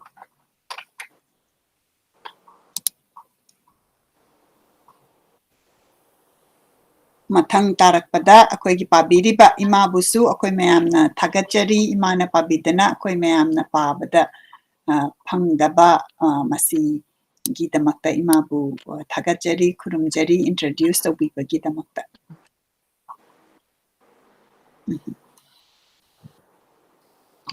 duga akhoi nasigi comment lokhatjage soidana comment ibirau duga comment lokhatringaida larik sigi cover picture amtanga ucharamge larik asi hujik Manipur da phangbigani aduga akoina magi mamal sida tharisi only 200 rupees katani order soidana tawbirau adomna pambiragadi phone number thabirau aduga akoigi hummingbird team na shipping na tragana yumda Manipur oiragana yumda thilakpagi adugumba khudong chaba laigani akoina larik asi author da ki hangjarakanda copy khara thamjage adumna interest laibiragadi aduga Manipur ki bookstore da lairiba dasu soidana hangatpiyu haina ningsingzari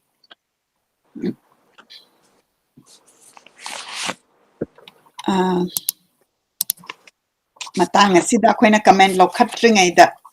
amtang aina akoigi Dr. Jodha Chandra Sanasamgi Piroisi takhre haina aina pau tajai masi akoina hambagi audio book haugalakpasi Dr. Jodha Chandra Sanasamgi book thaja janu sina hugat lakpani aduna aina amtang ngasi ningsing na ba chahi ama phakre mana laikhidabasi adubu mana ibiraba potsingdi amna phazana akoina ningsing mana chakraga sumagi word lehobanina akoina honor tawminasi ningsingminasi haina mayamda share tawzari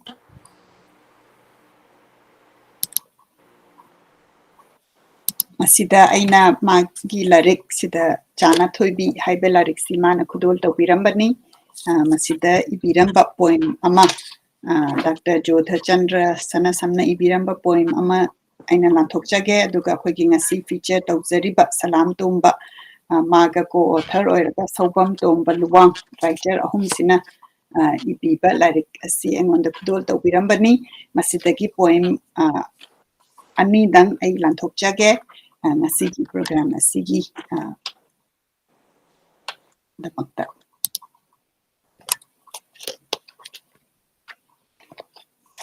ahamba poem asi o Siddhartha o Buddha hariba poem asini masi Dr. Jodha Chandra Sanasamna ibiramaga thambirambani ngasi Dr. Jodha Chandra Sanasamna laikhidaba chahi ama helakpa phiroi tawkiba masida akoina ningsingba oina mitang ai share tawjarake O Siddhartha, you are the soul who sat on the pinnacle of knowledge and wisdom. Your search rode the flight to reach every niche of the cosmos, meditating to the last limit of horizon, surveying to the bottom depth of the seven seas. You ferreted out the light of philosophy and you turned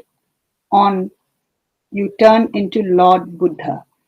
the ray of light you attain. I know you never revealed to anybody. I know this too.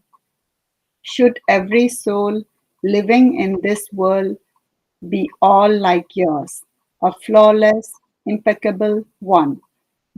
this world should have been, you said to yourself. It has to be me only. There is none other than to be God, the only one everybody is looking for. That is what you found out, the enlightenment, the path to salvation. Let me also be God. Isn't it what you wanted? Every soul too on this earth, nay, in this universe, to become God, like you did. Let me also become someone enlightened. I wouldn't beg your blessing. You didn't like it to take help from others. You said, stand with your pennant. Alone, I will lay hold of the light for the cosmos inside me, for myself to become God. for every soul to become God. O light, cast your rays on all of us, living and non-living. Asigi poem si akoigi lekhidraba Dr. Jodha Chandra Sanasamna Ibiramaga Jana Thoibi Haiba Tarik Asigi collection Sida Ibiramaga Thambiramani.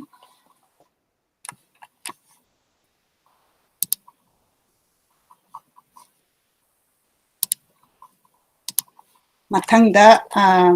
koigi ngasi feature tauja riba author mingwana panjarabada Salam Tomba Oja Salam Tomba na ibiba poem amaga ay khangachage poem asigi maming Your Departure.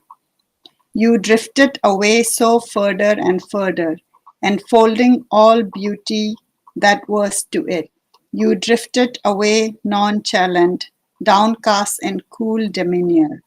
I never knew you would go away. So, not a single word to me. That's it. I'm so sad now. The field, the path, the brook, they glowered at me. All of them stayed back, sullen. What did you tell them?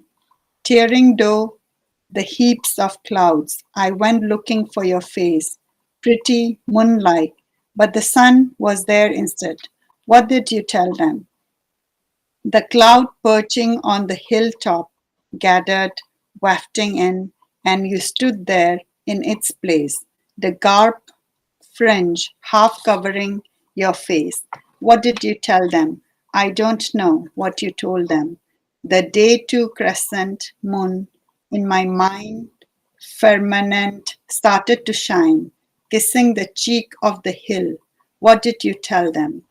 I feel weighed down, unable to abide. I have lost all my way. My flaming sorrow had transformed into the scorching sun, my tears, the onset of the season's rain. What did you tell them? You departed. So, yes, indeed, you drifted away, further and further. So, masigi poem asina author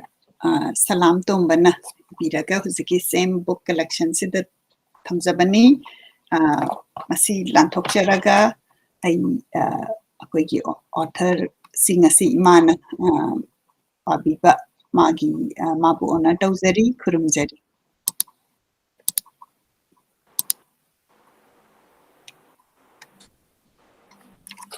Adudi imana any additional haibiningba laibiribra koi comment khara naina sira comment ta oina chalasi be ma duda dum naina bagi matang lakani ai admana hajari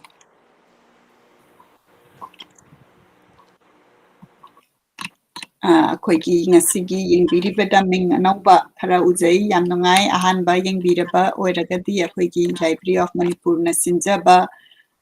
ꯁꯦꯇꯔꯗꯦꯒꯤ live ꯁꯣꯗ ꯌꯦꯡꯕꯤꯕꯒꯤꯗꯃꯛꯇ ꯊꯥꯒꯠꯆꯔꯤ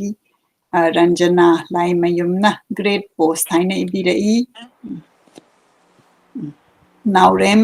ꯇꯥꯏꯁꯥꯟ ꯁꯤꯡꯅ ꯑꯍꯥꯟꯕꯃꯛꯇꯗ ꯑꯣꯖꯥꯕꯨ ꯈꯨꯔꯨꯝꯖꯔꯤ ꯍꯥꯏꯅ ꯏꯕꯤꯔꯛꯏ Leiba Mangang na thanks for the episode haina ibirai ngasi akoina pabi kiba like asi Muni hariba ningshing wari ibibana Salam Tomba aduga ngasi ana chapter ani lokhacharaga 1962 1963 gi wari ni aina poktringai gi mamangi wari ni koi mau hisum matduda luhongdri Laisabi oiringai matangi matamgi warini aduna ngasigi chapter sida koina matamduda Manipur daga pakhang laisabi si kamaina nungsinai moisi dating gumba chatpa si kamain chatle haibagi kitang glimpse sama uba phangjai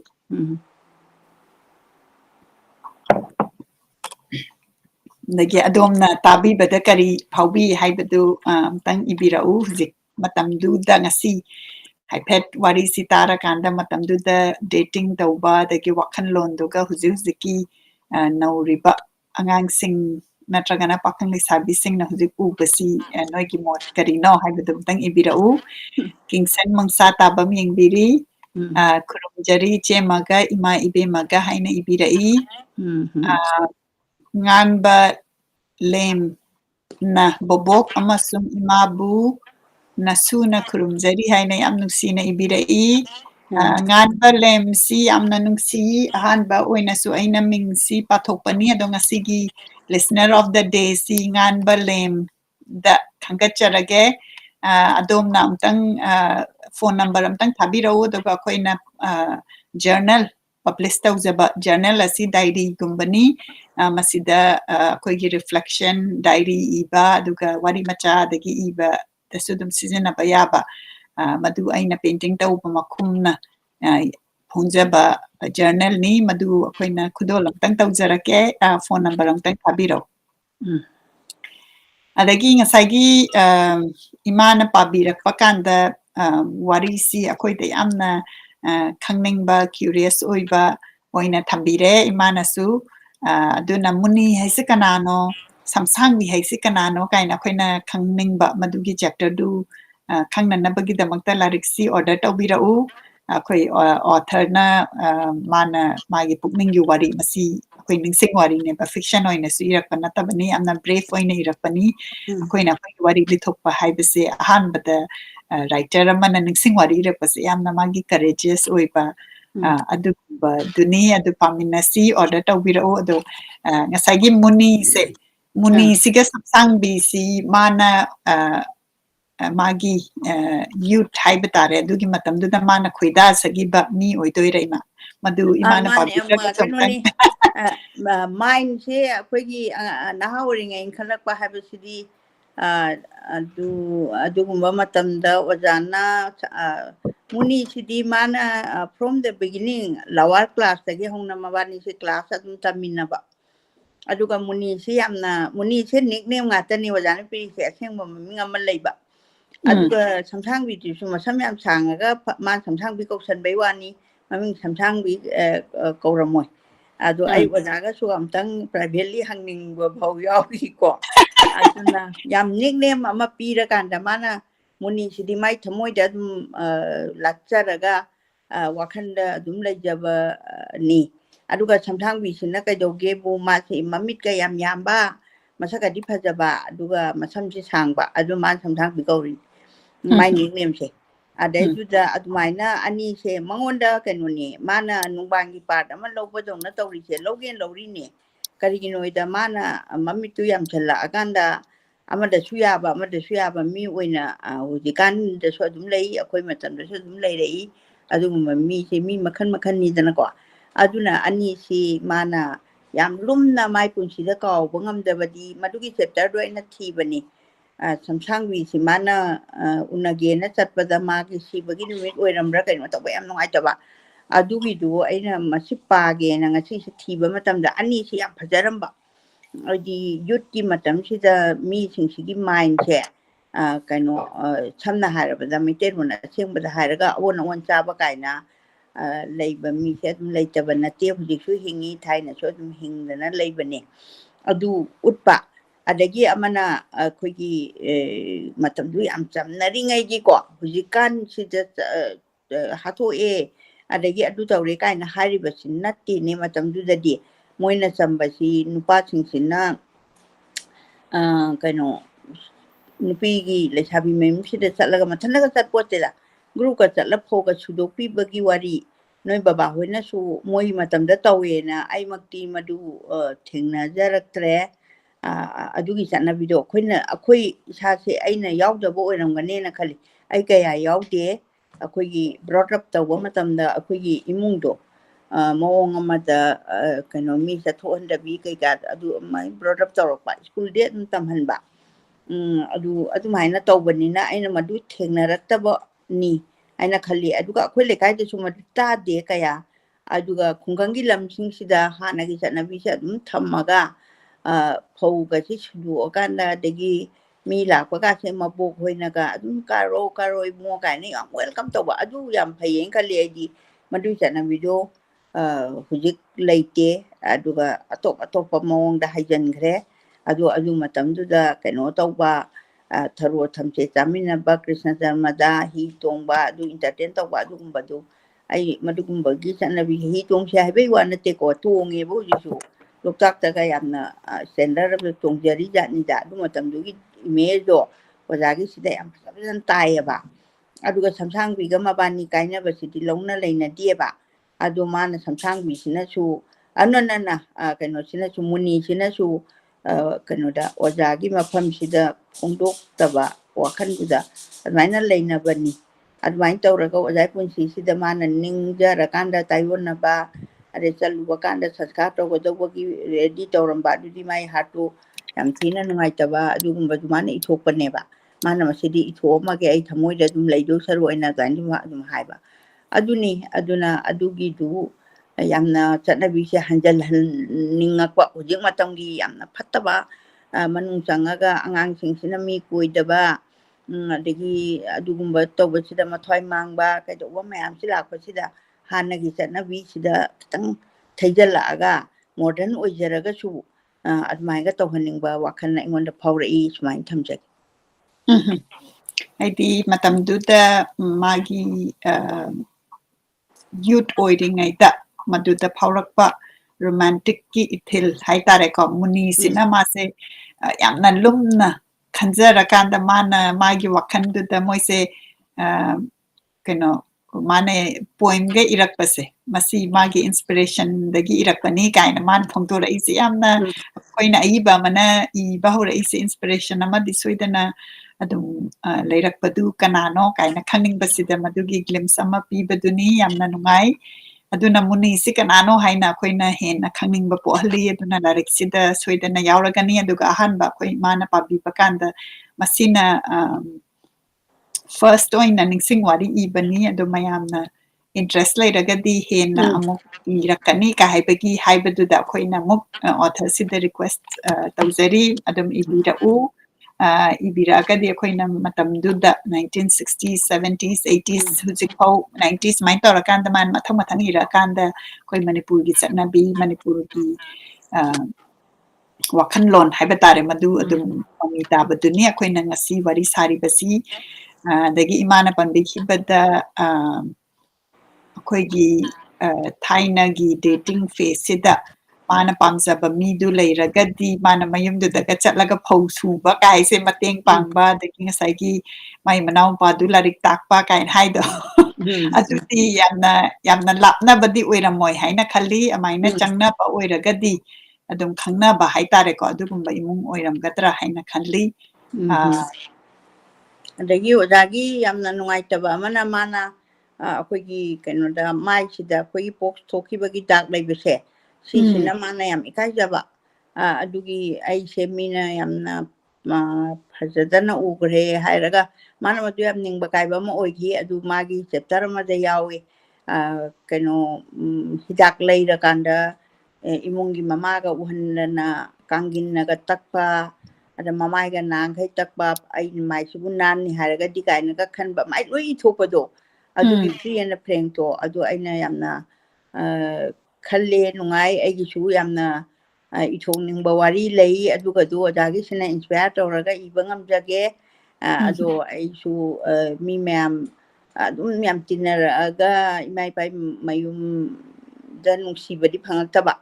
aduga mayamnaga adum nungsibibadi oiraga thangai sang nungsirodanaidi ek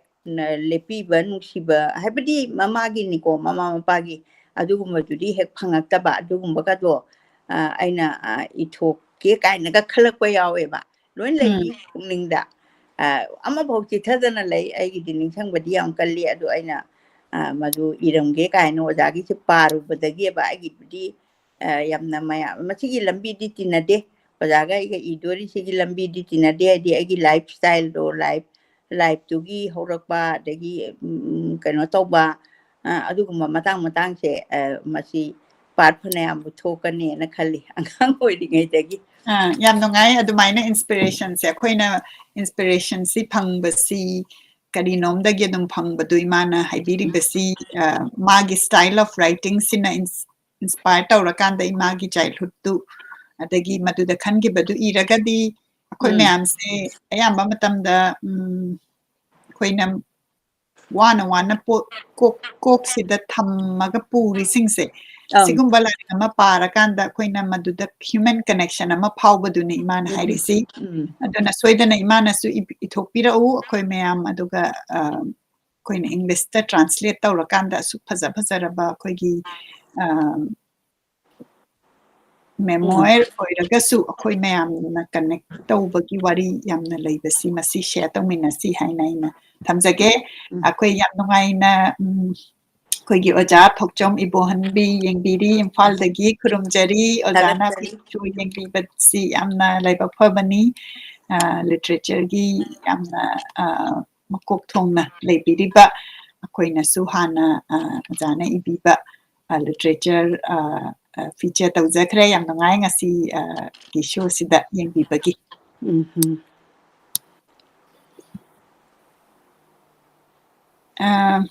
dagi makhatana achumbi nongthombam na pabung tomba khurumjari haina ibirei nirmala rajkumari su yengbiri nesi ahalluptagi shashikanta hidangmayum yengbiri none parking dagi josi angomchana yamna nungai akoi program si yam nungai haina ibirei yam thagattari adagi magi incident ama thokibada ngasai imana pakiba matamda mana Muni gi maming du na palhodre aduga samsang gi maming sina haikiba kaidu da karamba incident no kaina koina khangning ba pohali matuda si order tawbira kanda khoi myam khangminna rasi adagi mondung mahadeva chatpagi wari si lai ado ai samakti laibak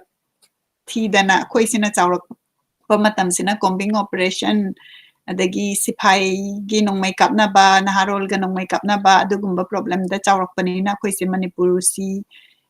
ai samakna yamna kanna yengzeba phangjaraktre adubu ai lai khuramjari ai nangtang thokla kanda manipur gi lairi ba mafam sida pilgrimage oina chatpagi madu imasu sakalingai sidamtang chatpa phangjake na khurumjari aduna mondung mahadeva haisi palakpasida aina masisu ai amta haijage mondum mahadeva haibani mutum nate mondum mahadeva se kakinggi site leiba ai angang oringi da pugre ai se kano isa khara sona dum hobadani adada lai mafam duda chatlaganda lai duda niraga masa kan khalakani kaina khallaga ai se mina ga khutchi tang tingbada poka hette pogumbachi ai khanghuba matamda maina tawi ai gi hang komba haiga tarakangte aduna mondu mahadeva se growth leiba kano ibungoneba growth leiba haibadi nung se growth leiba aduna mai mandi se phogala aga sum wangkhala aga ne mandi se sidu oga mayai du hohalaga lei hai aisu darsandi am chaningi huji usoka su am katnai hai ado tabagi wadani chatpagi maram ama masi kripa leitadana toira kano khangde masi yamna bor pina haiba dumba mahadeva sidi any only one mahadeva ni only one god ni ado mawanda ayambana koi boni ba chanai chanarami matam amada akoigi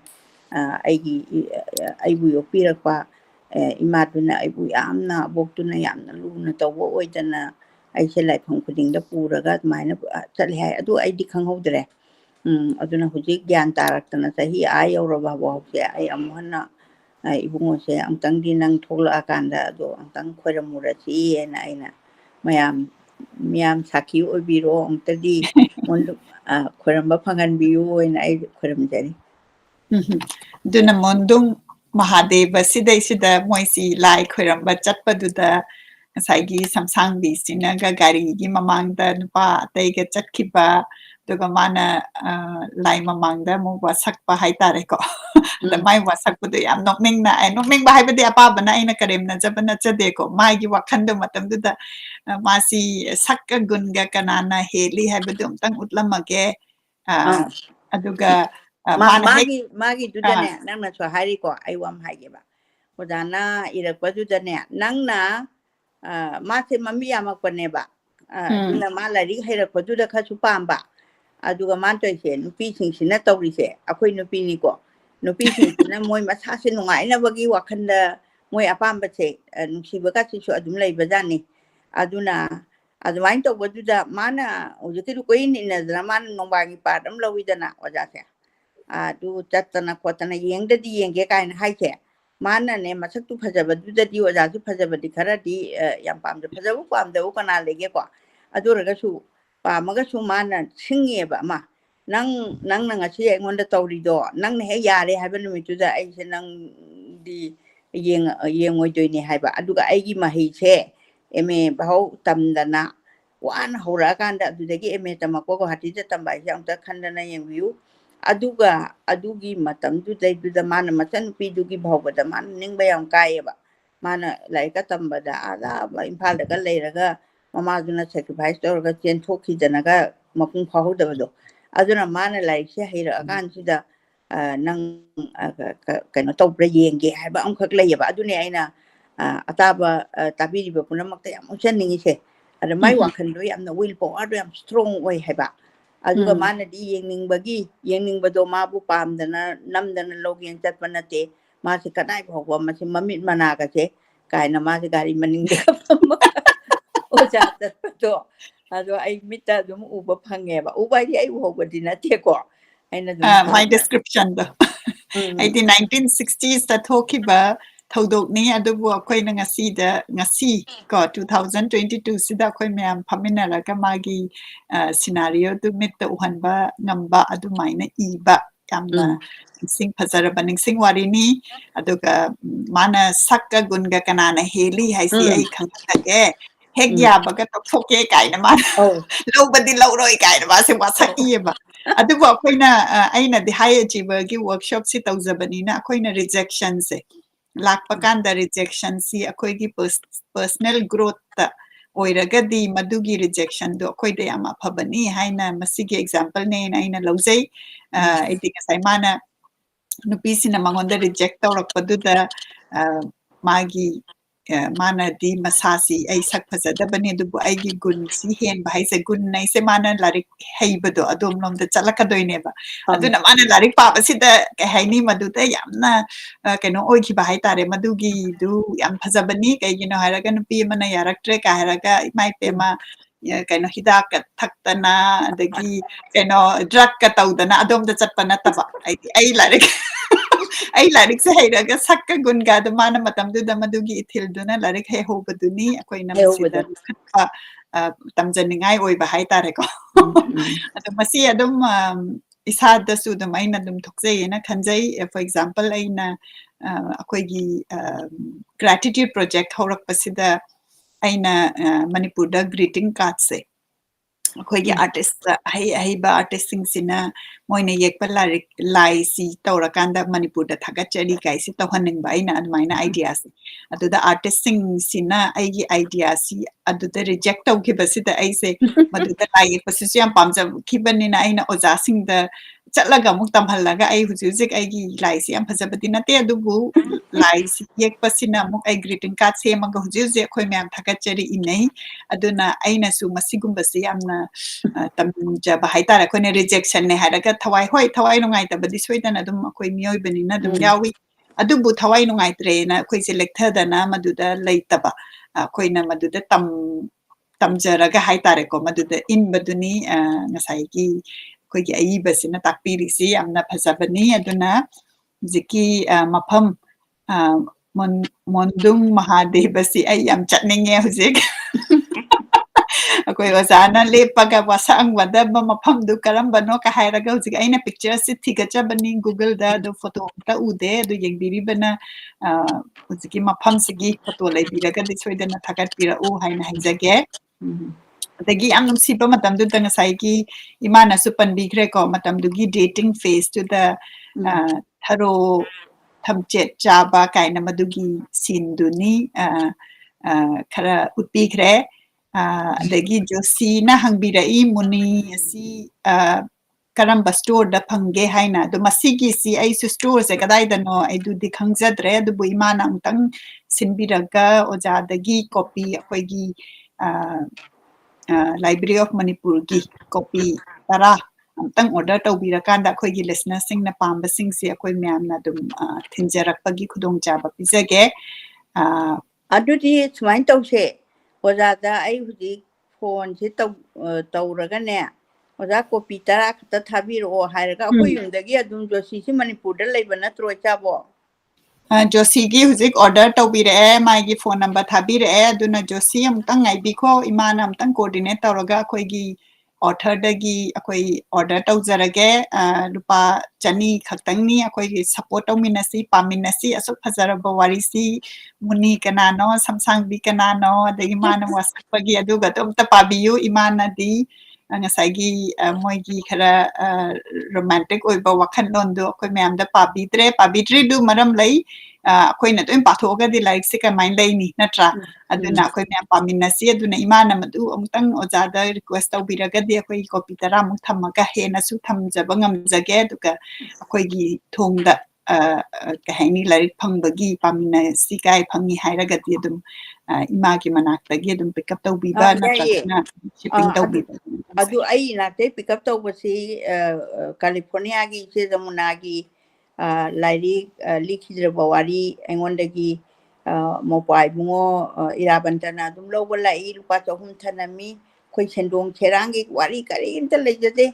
ꯑꯗꯨ ꯂꯥꯏꯔꯤꯛꯄꯨ ꯄꯥꯕꯤꯔꯒꯗꯤ ꯂꯥꯏꯔꯤꯛ ꯄꯥꯕꯁꯤꯗꯤ ꯋꯥꯈꯜꯒꯤ ꯂꯥꯏꯅꯥꯒ ꯂꯣꯏ ꯐꯕꯅꯦꯕ ꯑꯩꯁꯨ ꯋꯥꯈꯜ ꯂꯥꯏꯅꯥꯅ ꯅꯥ ꯂꯩꯔꯝꯃꯕꯅꯦꯕ ꯄꯨꯝꯃꯒ ꯂꯩꯔꯝꯃꯕꯅꯦꯕ ꯂꯥꯏꯔꯤꯛꯁꯤꯗ ꯍꯦꯛ ꯆꯪꯉꯨꯕ ꯃꯇꯝꯗꯅꯦ ꯑꯩ ꯂꯣꯏ ꯀꯥꯎꯊꯣꯛꯄ ꯉꯝꯃꯦꯕ ꯑꯗꯨꯅ ꯑꯩꯅ ꯂꯥꯏꯔꯤꯛꯁꯦ ꯄꯥꯔꯤꯅꯦꯕ ꯍꯧꯖꯤꯛꯁꯦ ꯑꯗꯣ ꯃꯁꯤ ꯁ꯭ꯇꯗꯤꯒꯗꯤ ꯇꯧꯗꯕ ꯌꯥꯗꯕ ꯄꯣꯠ ꯑꯃꯗꯤ ꯑꯣꯏꯕ ꯑꯗꯨꯅ ꯂꯣꯏꯅꯕꯨ ꯍꯨꯟꯗꯣꯛꯈ꯭ꯔꯒ ꯑꯩꯅ ꯉꯁꯥꯏꯒꯤ ꯃꯣꯏꯒꯤ ꯀꯩꯅꯣꯁꯤꯗ ꯔꯥꯏꯇꯔꯁꯤꯡꯁꯤꯅ ꯏꯕꯤꯔꯛꯄꯁꯤꯗ ꯀꯥꯟꯅꯕ ꯁꯔꯨꯛꯁꯦ ꯀꯥꯟꯅꯗꯦ ꯍꯥꯏꯕꯗꯤ ꯅꯠꯇꯕꯀꯣ ꯌꯥꯝꯅ ꯔꯣꯃꯥꯟꯇꯤꯛꯀ ꯑꯣꯏꯔꯒꯗꯤ ꯑꯩꯅ ꯁꯦꯡꯅ ꯍꯥꯏꯖꯒꯦ ꯑꯩꯗꯤ ꯆꯍꯤꯁꯨ ꯌꯥꯝꯃꯦ ꯑꯗꯨꯒ ꯔꯣꯃꯥꯟꯇꯤꯛꯀꯤ ꯋꯥꯔꯤ ꯋꯥꯇꯥꯏꯁꯦ ꯑꯍꯟꯁꯤꯡꯅꯁꯨ ꯀꯌꯥ ꯁꯥꯔꯛꯇꯕ ꯑꯣꯏꯕꯅꯤꯅꯅꯦ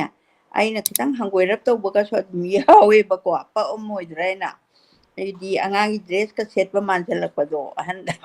ꯑꯗꯣ ꯑꯩ ꯋꯥꯈꯜ ꯄꯈꯟ ꯈꯟꯕꯗꯤ ꯑꯣꯏꯔꯝꯕ ꯌꯥꯏ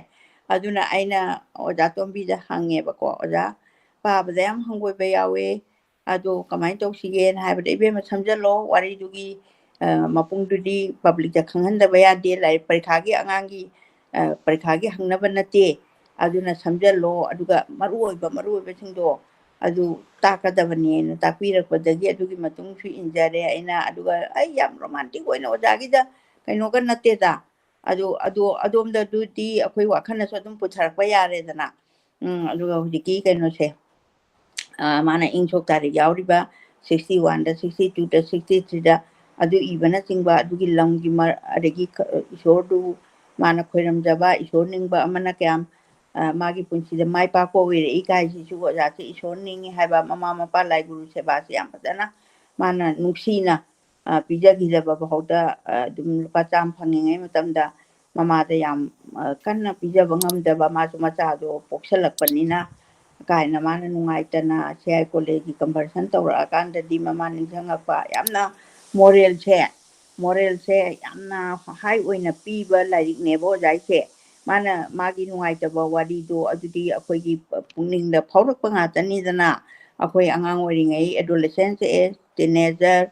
ꯁꯤꯗꯩꯁꯤꯗ ꯑꯩꯈꯣꯏꯒꯤ ꯆꯦꯟꯖꯁꯨ ꯂꯥꯛꯏꯅꯤ ꯑꯩꯈꯣꯏꯅ ꯃꯗꯨ ꯑꯃꯨꯛ ꯊꯥꯗꯣꯛꯑꯝꯃꯒ ꯀꯩꯅꯣ ꯑꯉꯥꯡ ꯌꯣꯛꯄꯒ ꯂꯣꯏꯔꯛꯑꯀꯥꯟꯗ ꯁꯣꯁꯥꯏꯇꯤꯁꯤꯗ ꯀꯔꯤ ꯇꯧꯁꯤꯒꯦ ꯈꯤꯇꯪꯒ ꯐꯅꯤ ꯍꯥꯏꯔꯒꯗꯤ ꯌꯥꯝ ꯀꯟꯅ ꯊꯣꯛꯑꯒ ꯆꯦꯟ ꯈꯣꯠꯄꯁꯨ ꯉꯝꯗꯦ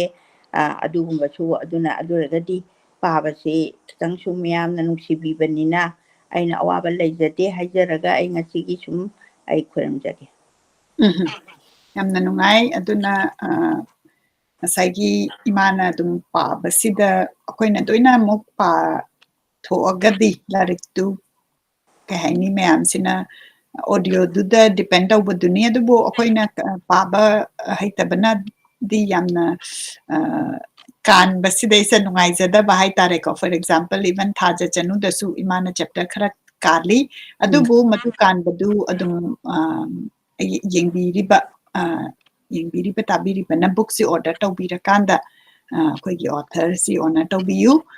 ꯄꯥꯕꯤꯌꯨ ꯃꯥꯅ ꯃꯥꯒꯤ ꯏꯖꯔꯝꯕ ꯄꯣꯠꯇꯨ ꯀꯔꯤꯅꯣ ꯍꯥꯏꯕꯗꯨ ꯑꯩꯈꯣꯏꯒꯤ ꯃꯤꯁꯟꯗꯤ ꯑꯩꯈꯣꯏꯅ ꯑꯣꯗꯤꯑꯣ ꯑꯣꯏꯅꯁꯨ ꯊꯝꯖꯔꯀꯥꯟꯗ ꯄ꯭ꯔꯃꯣꯠ ꯇꯧꯕꯗꯨꯅꯤ ꯉꯁꯤ ꯑꯩꯈꯣꯏꯅ ꯐꯤꯆꯔ ꯇꯧꯖꯔꯤꯕ ꯂꯥꯏꯔꯤꯛ ꯑꯁꯤ ꯍꯧꯖꯤꯛ ꯍꯧꯖꯤꯛ ꯑꯅꯧꯕꯅꯤ ꯌꯛꯂꯥꯎꯔꯤꯕ ꯂꯥꯏꯔꯤꯛꯅꯤ ꯑꯣꯔꯗꯔ ꯇꯧꯕꯤꯌꯨ ꯑꯩꯈꯣꯏ ꯑꯗꯨꯝ ꯁꯤꯟꯖꯔꯛꯀꯦ ꯍꯥꯏꯅ ꯑꯩ ꯊꯝꯖꯒꯦ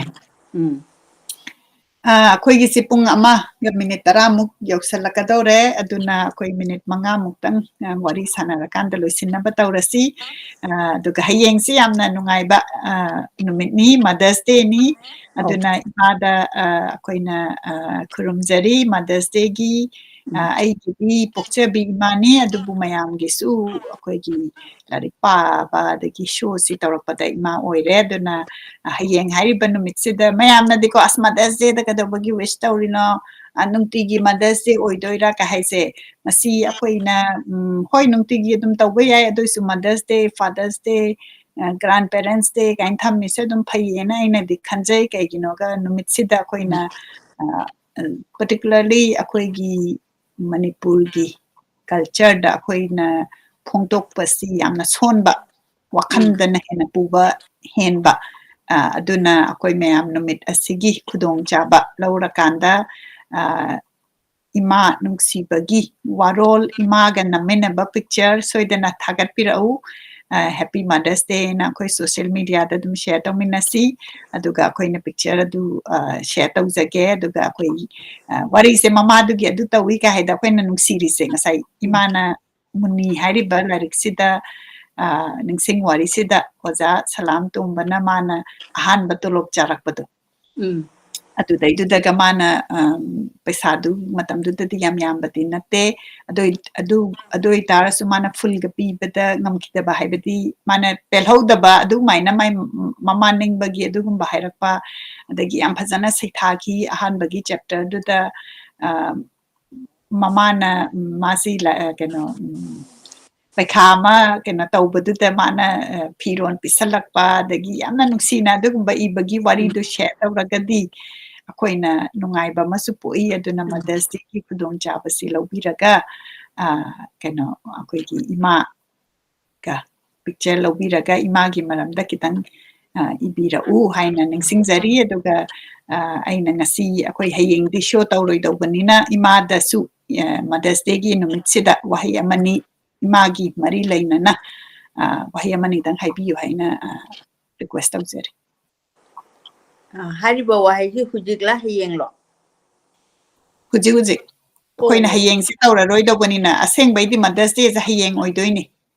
ꯑꯩꯅ ꯑꯗꯩꯗꯨꯗ ꯑꯩꯅ ꯍꯥꯏꯖꯅꯤꯡꯕꯁꯤ ꯑꯩ ꯀꯩꯅꯣ ꯄꯟꯁꯥꯡꯗꯤ ꯁꯥꯡꯅ ꯍꯥꯏꯖꯔꯔꯣꯏ ꯑꯗꯨ ꯑꯣꯏꯔꯒꯁꯨ ꯑꯩꯕꯨ ꯍꯦꯛ ꯄꯣꯛꯄ ꯏꯃꯥꯁꯤ ꯑꯩꯈꯣꯏꯅ ꯌꯥꯝꯅ ꯂꯨꯅ ꯑꯩꯈꯣꯏꯒꯤ ꯀꯩꯅꯣꯁꯦ ꯃꯥꯒꯤ ꯃꯈꯥꯎꯗꯒꯤ ꯑꯩꯈꯣꯏꯅ ꯊꯥ 9ꯁꯤ ꯋꯨꯝꯁꯤꯗ ꯂꯩꯔꯀꯥꯟꯗ ꯊꯣꯛꯂꯛꯏꯕꯅꯤ ꯑꯗꯨꯒ ꯃꯍꯩ ꯃꯁꯤꯡ ꯇꯝꯍꯜꯂꯛꯏꯕꯅꯤ ꯍꯦꯛꯇ ꯆꯥꯎꯕ ꯅꯠꯇꯦ ꯑꯉꯥꯡ ꯑꯃ ꯌꯣꯛꯂꯛꯄꯁꯦ ꯃꯥꯒꯤ ꯃꯆꯥ ꯍꯦꯛ ꯎꯔꯛꯄ ꯃꯇꯝꯗ ꯃꯃꯥꯁꯦ ꯍꯥꯟꯅ ꯅꯨꯡꯁꯤ ꯍꯥꯏꯅꯩ ꯃꯆꯥꯁꯦ ꯎꯔꯛꯄ ꯃꯇꯝꯗ ꯑꯗꯨꯃꯥꯏꯅ ꯇꯧꯗꯅ ꯃꯃꯥ ꯃꯄꯥ ꯅꯤꯡꯕ ꯑꯗꯨꯒ ꯑꯗꯨꯃꯥꯏꯅ ꯇꯧꯕ ꯃꯤꯁꯤꯡꯁꯦ ꯙꯔꯃꯁꯤ ꯌꯥꯝꯅ ꯋꯥꯡꯅ ꯊꯝꯕ ꯃꯤꯁꯤꯡꯁꯦ ꯑꯗꯨꯝ ꯂꯦꯝꯅꯁꯨ ꯃꯥꯡꯗꯦ ꯍꯥꯏꯅꯩ ꯑꯗꯨꯅ ꯃꯃꯥꯕꯨ ꯌꯥꯝ ꯅꯨꯡꯁꯤꯅ ꯊꯝꯕꯁꯦ ꯑꯗꯨꯒ ꯃꯃꯥꯅꯁꯨ ꯃꯆꯥꯕꯨ ꯄꯣꯛꯎꯔꯕ ꯃꯆꯥ ꯄꯣꯛꯑꯕ ꯃꯆꯥꯁꯤꯕꯨ ꯃꯤꯔꯥꯏꯕꯤꯗꯕ ꯑꯗꯨꯒ ꯃꯥꯒꯤ ꯐ꯭ꯌꯨꯆꯔꯒꯤ ꯈꯤꯇꯪ ꯈꯟꯕꯤꯕ ꯑꯩꯗꯤ ꯃꯥꯒꯤ ꯏꯅꯥꯛ ꯈꯨꯟ ꯃꯆꯥ ꯂꯥꯏꯔ ꯃꯆꯥꯒꯤ ꯋꯥꯔꯤ ꯅꯠꯇꯕ ꯊꯃꯣꯏꯒꯤ ꯍꯥꯏꯗꯤ ꯀꯅꯥꯒꯨꯝꯕ ꯃꯤ ꯑꯃꯅ ꯐꯥꯎꯒꯠꯂꯛꯄꯁꯦ ꯃꯥꯒꯤ ꯃꯇꯨꯡꯗ ꯀꯅꯥꯅꯣꯝꯗꯤ ꯂꯦꯞꯄꯒ ꯂꯩꯔꯝꯒꯅꯤ ꯍꯥꯏꯕꯁꯦ ꯃꯁꯤꯃꯗꯤ ꯊꯥꯖꯕꯤꯌꯨ ꯃꯥꯅ ꯂꯦꯞꯄꯒ ꯂꯩꯇꯕ ꯃꯤꯁꯨ ꯐꯥꯎꯒꯠꯂꯛꯏꯀꯣ ꯐꯥꯎꯕꯗꯤ ꯑꯗꯨ ꯃꯥꯅ ꯀꯌꯥꯒꯤ ꯃꯇꯤꯛ ꯁꯇ꯭ꯔꯒꯜ ꯇꯧꯔꯝꯒꯅꯤ ꯍꯥꯏꯕꯁꯤꯁꯨ ꯋꯥꯔꯤꯁꯦ ꯁꯨꯝ ꯇꯥꯕꯤꯔꯀꯥꯟꯗ ꯑꯗꯨꯝ ꯑꯩꯅꯁꯨ ꯃꯇꯥꯡ ꯃꯇꯥꯡꯒꯤ ꯑꯣꯏꯅ ꯑꯗꯨꯝ ꯍꯥꯏꯖꯔꯛꯀꯦ ꯌꯥꯝ ꯋꯥꯕ ꯀꯩꯅꯣ ꯑꯃꯅꯤ ꯑꯗꯨ ꯂꯩꯇ꯭ꯔꯒꯗꯤ ꯎꯄꯥꯏ ꯂꯩꯇꯦꯗꯅ ꯏꯁꯣꯔꯅ ꯂꯧꯈ꯭ꯔꯒꯗꯤ ꯂꯩꯅ ꯀꯥꯏꯅꯕ ꯃꯃꯥ ꯀꯥꯏꯅꯕ ꯌꯥꯝ ꯂꯩꯔꯤꯕ ꯑꯗꯒꯤ ꯃꯄꯥꯁꯦ ꯂꯩꯅ ꯃꯄꯥꯅꯦꯅ ꯑꯁꯦꯡꯕ ꯃꯄꯥ ꯑꯣꯏꯗꯕ ꯃꯆꯥꯁꯤꯡꯗꯨꯅ ꯀꯌꯥꯝ ꯀꯞꯄꯤꯀꯣ ꯑꯗꯨ ꯄꯨꯝꯅꯃꯛꯁꯦ ꯅꯨꯡꯁꯤꯕꯁꯤꯅ ꯂꯚ ꯏꯁ ꯗ ꯒ꯭ꯔꯦꯇꯦꯁ ꯍꯥꯏꯅ ꯕꯥꯏꯕꯜꯗꯒ ꯍꯥꯏꯔꯤꯁꯦ ꯃꯁꯤ ꯌꯥꯝ ꯆꯨꯝꯕ ꯑꯗꯒꯤ ꯑꯃꯨꯛ ꯗꯥꯛꯇꯔ ꯀꯃꯜꯒꯤ ꯋꯥ ꯑꯃꯁꯨ ꯑꯩꯅ ꯅꯤꯡꯁꯤꯡꯉꯛꯑꯦꯗꯣ ꯑꯗꯨꯅ ꯗꯥꯛꯇꯔ ꯀꯃꯜꯅ ꯁꯨꯃꯥꯏꯅ ꯍꯥꯏꯌꯦꯕ ꯌꯦꯛꯅꯕꯒꯤ ꯉꯛꯁꯝꯗ ꯈꯨꯟꯗꯣ ꯄꯔꯦꯡ ꯍꯨꯛꯄ ꯉꯝꯃꯕ ꯃꯤꯁꯛꯇꯣ ꯑꯗꯨ ꯕꯤꯁꯄ꯭ꯔꯦꯝꯅꯤ ꯍꯥꯏꯌꯦꯕ ꯃꯁꯤ ꯑꯩꯅꯅꯦ ꯃꯁꯤꯕꯨ ꯀꯥꯏꯗ ꯆꯨꯝꯗꯣꯏꯅꯣ ꯌꯦꯛꯅꯕꯩ ꯃꯉꯛꯇꯕꯨ ꯀꯥꯏꯅ ꯈꯜꯂꯝꯃꯦꯕ ꯑꯍꯥꯟꯕꯗ ꯑꯗꯨꯒ ꯁꯨꯝ ꯊꯤꯖꯤꯜꯂꯀꯥꯟꯗꯅꯦ ꯃꯥꯒꯤꯗꯤ ꯄꯨꯔꯥ ꯑꯃ꯭ꯔꯤꯇ ꯑꯣꯏꯔꯒꯅꯦ ꯉꯥꯛꯄꯤ ꯍꯩꯕꯒꯤ ꯒꯨꯟꯗꯣ ꯑꯗꯨꯕꯨꯅꯦꯕ ꯃꯥꯅ ꯍꯥꯏꯔꯤꯁꯦ ꯑꯗꯨꯅ ꯃꯁꯤꯒꯨꯝꯕ ꯃꯌꯥꯝꯁꯦ ꯊꯦꯡꯅꯔꯛꯄꯅꯤꯅ ꯏꯃꯥꯕꯨ ꯃꯤꯔꯥꯏꯕꯤꯒꯅꯨ ꯏꯃꯥꯒꯤ ꯅꯨꯃꯤꯠꯇ ꯋꯤꯁ ꯇꯧꯕꯤꯕ ꯃꯥꯕꯨ ꯅꯨꯡꯉꯥꯏꯕ ꯑꯗꯨ ꯅꯣꯡꯉꯥꯜꯂ ꯀꯥꯎꯊꯣꯛꯄꯗꯨꯗꯤ ꯌꯥꯗꯦꯀꯣ ꯑꯩꯅ ꯑꯩꯒꯤ ꯂꯥꯏꯐꯁꯤꯗꯅꯦ ꯉꯁꯤ ꯄꯔꯥ ꯄꯥꯕꯒꯤꯁꯤꯗꯅꯦ ꯑꯩꯅ ꯁꯨꯝ ꯍ꯭ꯌꯨꯃꯦꯟ ꯁꯥꯏꯀꯣꯂꯣꯖꯤꯁꯦ ꯑꯩ ꯁꯨꯝ ꯌꯦꯡꯖꯩꯑꯕꯀꯣ ꯃꯌꯥꯝꯁꯨ ꯑꯗꯨꯝ ꯇꯥꯕꯤꯔꯤꯀꯣ ꯑꯩꯅ ꯄꯥꯔꯦꯀꯣ ꯄꯥꯔꯤꯉꯩꯗꯨꯗꯗꯤ ꯃꯥꯒꯤ ꯐꯥꯗꯔꯒꯤꯕꯨ ꯄꯥꯔꯣ ꯃꯁꯥꯅ ꯏꯕꯕꯨ ꯄꯥꯔꯣ ꯑꯁ ꯌꯦꯡꯕꯤꯗꯅ ꯈꯣꯠꯄꯤꯗꯅ ꯑꯗꯨꯝ ꯑꯩꯈꯣꯏꯒꯤ ꯀꯩꯅꯣ ꯂꯥꯏꯕ꯭ꯔꯦꯔꯤ ꯑꯣꯐ ꯃꯅꯤꯄꯨꯔꯁꯦ ꯑꯗꯨꯝ ꯅꯨꯡꯁꯤꯕ ꯃꯥꯜꯂꯦ ꯑꯩꯅꯗꯤ ꯂꯥꯟꯅ ꯂꯧꯔꯝꯕꯁꯨ ꯌꯥꯏꯀꯣ ꯑꯗꯨꯒ ꯄꯥꯕꯁꯤ ꯍꯦꯛ ꯂꯣꯏꯈ꯭ꯔꯒꯗꯤꯅꯦ ꯍꯟꯅꯐꯥꯎ ꯌꯦꯡꯕꯤꯗꯕꯁꯨ ꯑꯗꯨꯝ ꯃꯥꯕꯨꯗꯤ ꯁꯪꯗꯕꯁꯨ ꯑꯣꯏꯔꯝꯕ ꯌꯥꯏꯀꯣ ꯌꯦꯡꯉꯤꯐꯥꯎ ꯍꯦꯛ ꯎꯗꯕ ꯑꯗꯨꯒꯨꯝꯕꯒꯁꯨ ꯑꯩꯅ ꯑꯍꯟ ꯑꯣꯏꯔꯛꯑꯕꯅꯤꯅ ꯋꯥꯔꯧꯒꯟꯕ ꯍꯥꯏꯒꯗ꯭ꯔꯥ ꯃꯥꯏꯗꯨ ꯄꯥꯅꯅꯕ ꯂꯥꯏꯕ꯭ꯔꯦꯔꯤꯁꯤꯗ ꯃꯥꯒꯤꯗꯃꯛ ꯅꯠꯇꯦ ꯃꯌꯥꯝꯒꯤ ꯊꯝꯅꯕ ꯍꯣꯠꯅꯕꯗꯗꯤ ꯑꯩꯁꯦ ꯁ꯭ꯇꯗꯤꯒꯁꯦ ꯑꯍꯤꯡꯒꯁꯦ ꯍꯧꯒꯠꯇꯅ ꯁꯤꯜꯂꯤꯕꯅꯤꯅꯦ ꯗꯦꯜꯂꯤꯗꯗꯤ ꯄ꯭ꯔꯤꯟꯇꯔ ꯀꯥꯔꯗ ꯄꯥꯊꯣꯛꯇ꯭ꯔꯒꯗꯤ ꯑꯩ ꯋꯥꯗꯅ ꯇꯧꯕꯗꯤ ꯅꯠꯇꯦ ꯃꯗꯨꯗ ꯑꯩ ꯅꯨꯡꯉꯥꯏꯕ ꯑꯃ ꯌꯥꯎꯔꯤꯑꯕ ꯁꯤꯗ ꯑꯩ ꯀꯩꯝ ꯋꯥꯗꯦꯕ ꯑꯩꯕꯨ ꯇꯨꯝꯕ ꯃꯄꯨꯡ ꯐꯥꯗ꯭ꯔꯀꯥꯟꯗ ꯀꯣꯛ ꯈꯤꯇꯪ ꯉꯥꯎꯔꯛꯄ ꯕꯤꯄꯤꯒꯨꯝꯕ ꯈꯔ ꯑꯞ ꯗꯥꯎꯟꯗ ꯆꯠꯖꯥꯠꯅꯤ ꯑꯗꯨꯃꯥꯏꯅ ꯇꯧꯕꯩ ꯋꯥꯅꯤ ꯑꯗꯨꯅꯅꯦ ꯄꯨꯝꯅꯃꯛꯁꯦ ꯅꯨꯡꯁꯤꯅꯁꯤ ꯍꯥꯏꯔꯒꯗꯤ ꯂꯞ ꯏꯁ ꯗ ꯒ꯭ꯔꯦꯇꯦꯁ ꯍꯥꯏꯗꯣ ꯑꯗꯨꯃꯥꯏꯅ ꯑꯩ ꯊꯝꯖꯒꯦ ꯄꯨꯝꯅꯃꯛ ꯑꯩꯅ ꯂꯣꯏꯅ ꯌꯦꯡꯕꯤꯌꯨ ꯇꯥꯕꯤꯌꯨ ꯑꯩꯈꯣꯏꯗ ꯍꯦꯛꯇ ꯂꯥꯛꯑꯒ ꯅꯨꯡꯉꯥꯏꯔꯦ ꯍꯥꯏꯌꯨ ꯍꯥꯏꯕ ꯅꯠꯇꯦꯗ ꯑꯩꯅꯗꯤ ꯅꯨꯡꯁꯤꯅꯒ ꯇꯧꯕꯁꯦ ꯑꯗꯨꯋꯥꯏ ꯃꯇꯥꯡꯗꯨꯗꯗꯤ ꯑꯗꯨꯝ ꯅꯨꯡꯁꯤꯅꯩꯌꯦꯕ ꯑꯩꯈꯣꯏꯁꯦ ꯐꯣꯟ ꯇꯧꯅꯗꯅ ꯑꯗꯨ ꯂꯣꯏꯔꯒꯗꯤꯅꯦ ꯑꯗꯨꯝ ꯀꯥꯎꯊꯣꯛꯈꯤꯕꯁꯨ ꯌꯥꯎꯋꯦ ꯑꯗꯨꯅ ꯏꯃꯥꯕꯨꯗꯤ ꯀꯥꯎꯕꯤꯒꯅꯨ ꯑꯩꯒꯤ ꯂꯥꯏꯔꯤꯛ ꯄꯥꯕ ꯀꯥꯎꯕꯤꯔꯒꯁꯨ ꯑꯄꯣꯛꯄꯤ ꯏꯃꯥꯕꯨꯗꯤꯅꯦ ꯂꯩꯈꯤꯗ꯭ꯔꯒꯁꯨ ꯂꯩ ꯃꯅꯥ ꯑꯃꯇ ꯑꯣꯏꯔꯁꯨ ꯀꯠꯄꯤꯌꯨ ꯍꯥꯏꯗꯅ ꯑꯩꯅ ꯄꯨꯝꯅꯃꯛꯄꯨ ꯈꯨꯔꯨꯝꯖꯩ ꯌꯥꯝ ꯅꯨꯡꯉꯥꯏ ꯑꯗꯒꯤ ꯑꯩꯒꯤ ꯁꯥꯏꯠꯇꯒꯤ ꯏꯃꯥꯒꯤ ꯃꯔꯝꯗ ꯑꯩ ꯈꯤꯇꯪ ꯁꯦꯌꯔ ꯇꯧꯖꯒꯦ ꯑꯩꯈꯣꯏꯒꯤ ꯃꯌꯥꯝꯅ ꯑꯩꯈꯣꯏꯒꯤ ꯁꯣꯁꯦ ꯌꯦꯡꯕꯗ ꯏꯃꯥꯒ ꯏꯕꯥꯅꯤꯁꯦ ꯌꯥꯝꯅ ꯑꯍꯥꯟꯕꯗ ꯃꯃꯥ ꯃꯆꯥꯅꯤ ꯍꯥꯏꯅ ꯈꯪꯂꯝꯗꯕꯁꯨ ꯌꯥꯎꯏ ꯑꯗꯨꯒ ꯈꯪꯉꯛꯑꯀꯥꯟꯗ ꯅꯣꯏ ꯃꯥꯒ ꯅꯕꯥꯅꯤꯗꯤ ꯌꯥꯝ ꯅꯨꯡꯉꯥꯏ ꯌꯥꯝꯅ ꯅꯨꯡꯁꯤꯅꯕ ꯃꯔꯤ ꯂꯩꯔꯝꯒꯅꯤ ꯅꯣꯏꯗꯤ ꯑꯩꯅ ꯑꯗꯨꯃꯥꯏꯅ ꯍꯥꯏꯌꯦꯗꯣ ꯆꯨꯝꯃꯤ ꯑꯩꯈꯣꯏ ꯃꯥꯒ ꯏꯕꯥꯅꯤꯒꯤ ꯌꯥꯝꯅ ꯌꯨꯅꯤꯛ ꯑꯣꯏꯕ ꯅꯨꯡꯁꯤꯕ ꯃꯔꯤ ꯂꯩ ꯑꯗꯨꯕꯨ ꯑꯩꯈꯣꯏ ꯏꯃꯥꯒ ꯑꯩꯒꯁꯤ ꯃꯔꯩ ꯌꯦꯠꯅꯗꯕ ꯅꯠꯇꯦ ꯃꯔꯩ ꯌꯦꯠꯅꯩ ꯈꯠꯅꯗꯕ ꯅꯠꯇꯦ ꯈꯠꯅꯩ ꯑꯗꯨꯅ ꯑꯩꯅ ꯃꯁꯤꯗ ꯁꯦꯌꯔ ꯇꯧꯅꯤꯡꯉꯤꯁꯤ ꯑꯩꯈꯣꯏꯁꯦ ꯃꯤꯑꯣꯏꯕ ꯑꯃ ꯑꯣꯏꯕꯅꯤꯅ ꯅꯨꯡꯁꯤꯕ ꯍꯥꯏꯕꯁꯤꯗꯤ ꯑꯗꯨꯝ ꯂꯩꯒꯅꯤ ꯑꯗꯨꯒ ꯁꯥꯎꯅꯤꯡꯕ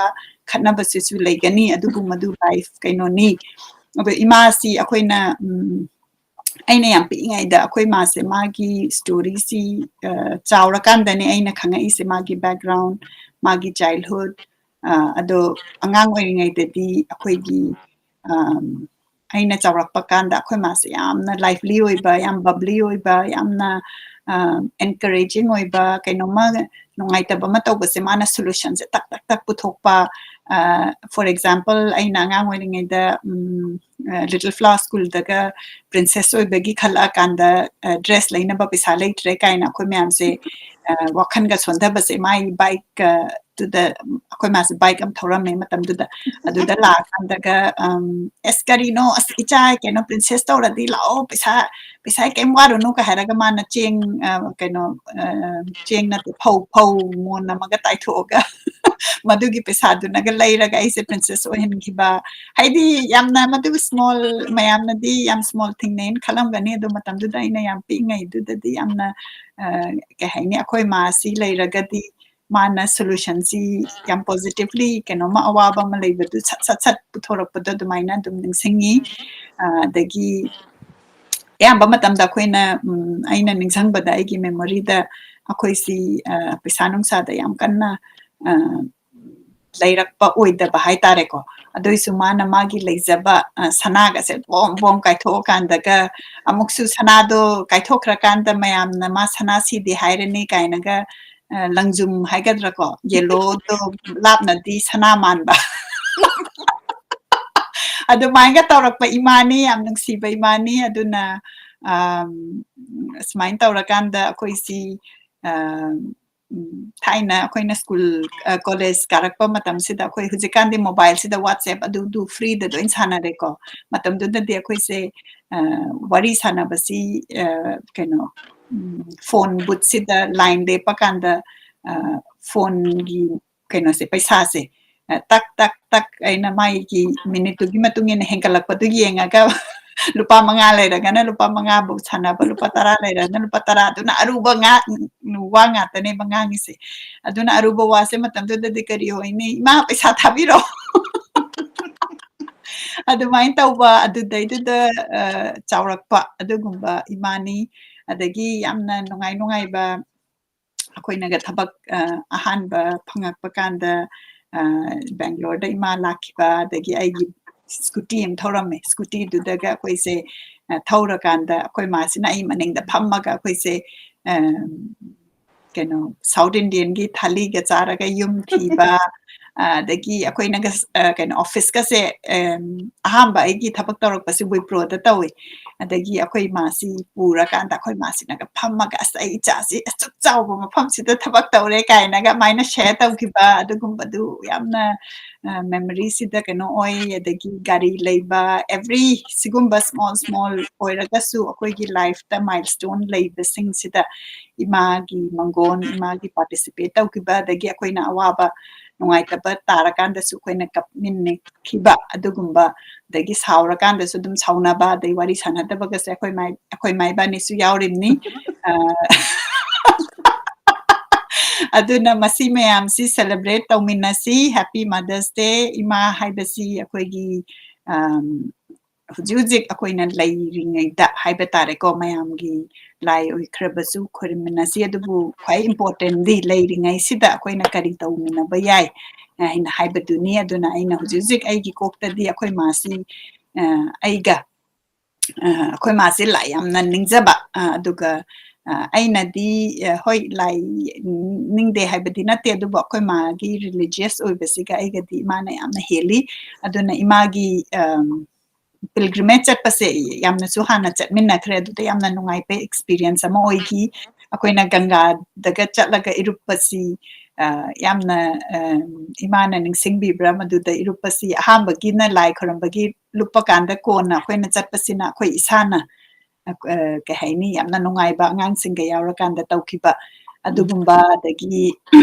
ꯃꯐꯝꯗꯨꯗ ꯆꯠꯂꯒ ꯑꯩꯈꯣꯏꯅ ꯂꯩꯔꯀꯥꯟꯗ ꯑꯌꯨꯛꯇ ꯍꯧꯒꯠꯂꯀꯥꯟꯗ ꯇꯦꯝꯄꯜꯒꯤ ꯃꯥꯒꯤ ꯕꯦꯜꯒ ꯇꯥꯕ ꯑꯗꯨꯒꯨꯝꯕ ꯌꯥꯝꯅ ꯅꯨꯡꯉꯥꯏꯕ ꯇꯧꯈꯤ ꯑꯗꯨꯅ ꯑꯩꯅ ꯍꯧꯖꯤꯛ ꯍꯧꯖꯤಕ್ ꯑꯩꯒꯤ ꯀꯣꯛꯇ ꯂꯩꯔꯤꯁꯦ ꯑꯩꯈꯣꯏ ꯃꯥꯁꯤ ꯍꯧꯖꯤꯛ ꯃꯁꯥ ꯀꯜꯂꯤꯉꯩꯁꯤꯗ ꯆꯠꯄꯗ ꯑꯗꯨꯝ ꯅꯨꯡꯉꯥꯏꯅ ꯇ꯭ꯔꯥꯚꯦꯂꯤꯡ ꯇꯧꯕꯁꯤꯗ ꯅꯨꯡꯉꯥꯏꯅ ꯑꯗꯨꯝ ꯇ꯭ꯔꯥꯚꯦꯂꯤꯡ ꯇꯧꯕ ꯉꯝꯃꯤꯉꯩꯁꯤꯗ ꯑꯩꯅ ꯄꯤꯜꯒ꯭ꯔꯤꯃꯦꯖ ꯑꯃ ꯆꯠꯃꯤꯟꯅꯅꯤꯡꯉꯤ ꯃꯅꯤꯄꯨꯔꯗ ꯊꯣꯛꯂꯛꯑꯒ ꯃꯅꯤꯄꯨꯔ ꯃꯐꯝ ꯇꯦꯝꯄꯜ ꯑꯩꯈꯣꯏꯅ ꯒꯣꯕꯤꯟꯗꯖꯤ ꯆꯠꯆꯔꯦ ꯏꯁꯀꯣꯟ ꯆꯠꯆꯔꯦ ꯑꯗꯒꯤ ꯇꯦꯝꯄꯜ ꯑꯇꯩ ꯈꯔꯁꯨ ꯆꯠꯆꯔꯦ ꯑꯗꯨꯕꯨ ꯍꯧꯖꯤꯛꯀꯤ ꯇꯥꯔꯤꯕ ꯃꯐꯝꯁꯤꯡ ꯍꯥꯏꯇꯥꯔꯦꯀꯣ ꯃꯁꯤꯗ ꯏꯃꯥꯒ ꯆꯠꯃꯤꯟꯅꯔꯒꯗꯤ ꯌꯥꯝ ꯅꯨꯡꯉꯥꯏꯒꯅꯤ ꯑꯗꯨꯒ ꯃꯅꯤꯄꯨꯔꯒꯤ ꯃꯄꯥꯟꯗꯁꯨ ꯂꯩꯔꯤꯕ ꯃꯐꯝꯁꯤꯡꯁꯤꯗ ꯆꯠꯃꯤꯟꯅꯅꯤꯡꯕꯒꯤ ꯃꯗꯨꯒꯤ ꯋꯥꯈꯜꯗꯨ ꯃꯥꯗꯔꯁ ꯗꯦꯁꯤꯗ ꯑꯩꯅ ꯆꯔꯤ ꯑꯗꯨꯒ ꯏꯃꯥꯅꯁꯨ ꯌꯥꯕꯤꯔꯛꯀꯅꯤ ꯍꯥꯏꯅ ꯑꯩ ꯅꯤꯖꯔꯤ ꯃꯗꯨꯅꯤ ꯑꯩꯒꯤ ꯃꯥꯗꯔꯁ ꯗꯦꯒꯤ ꯋꯥꯈꯜ ꯑꯩꯅ ꯄꯨꯝꯅꯃꯛꯀꯤ ꯃꯃꯥ ꯑꯃ ꯑꯣꯏꯅ ꯉꯁꯤꯁꯦ